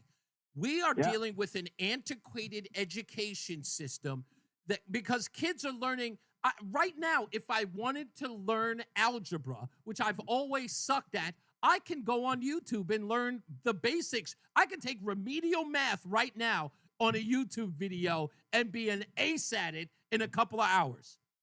You know what? All you need is Khan's Academy. You can go A through Z. Yeah. Take any lecture academy you want, and that guy's a genius, whoever created that. Yeah. And you could just do it online. And you know what? Just have the child there and just have somebody watching him, making sure he's doing his work. 3 hours, I'm telling you, and then you could have the whole day for the rest of yourself. It could actually go to work if you want and start creating your own business and doing something, meaningful.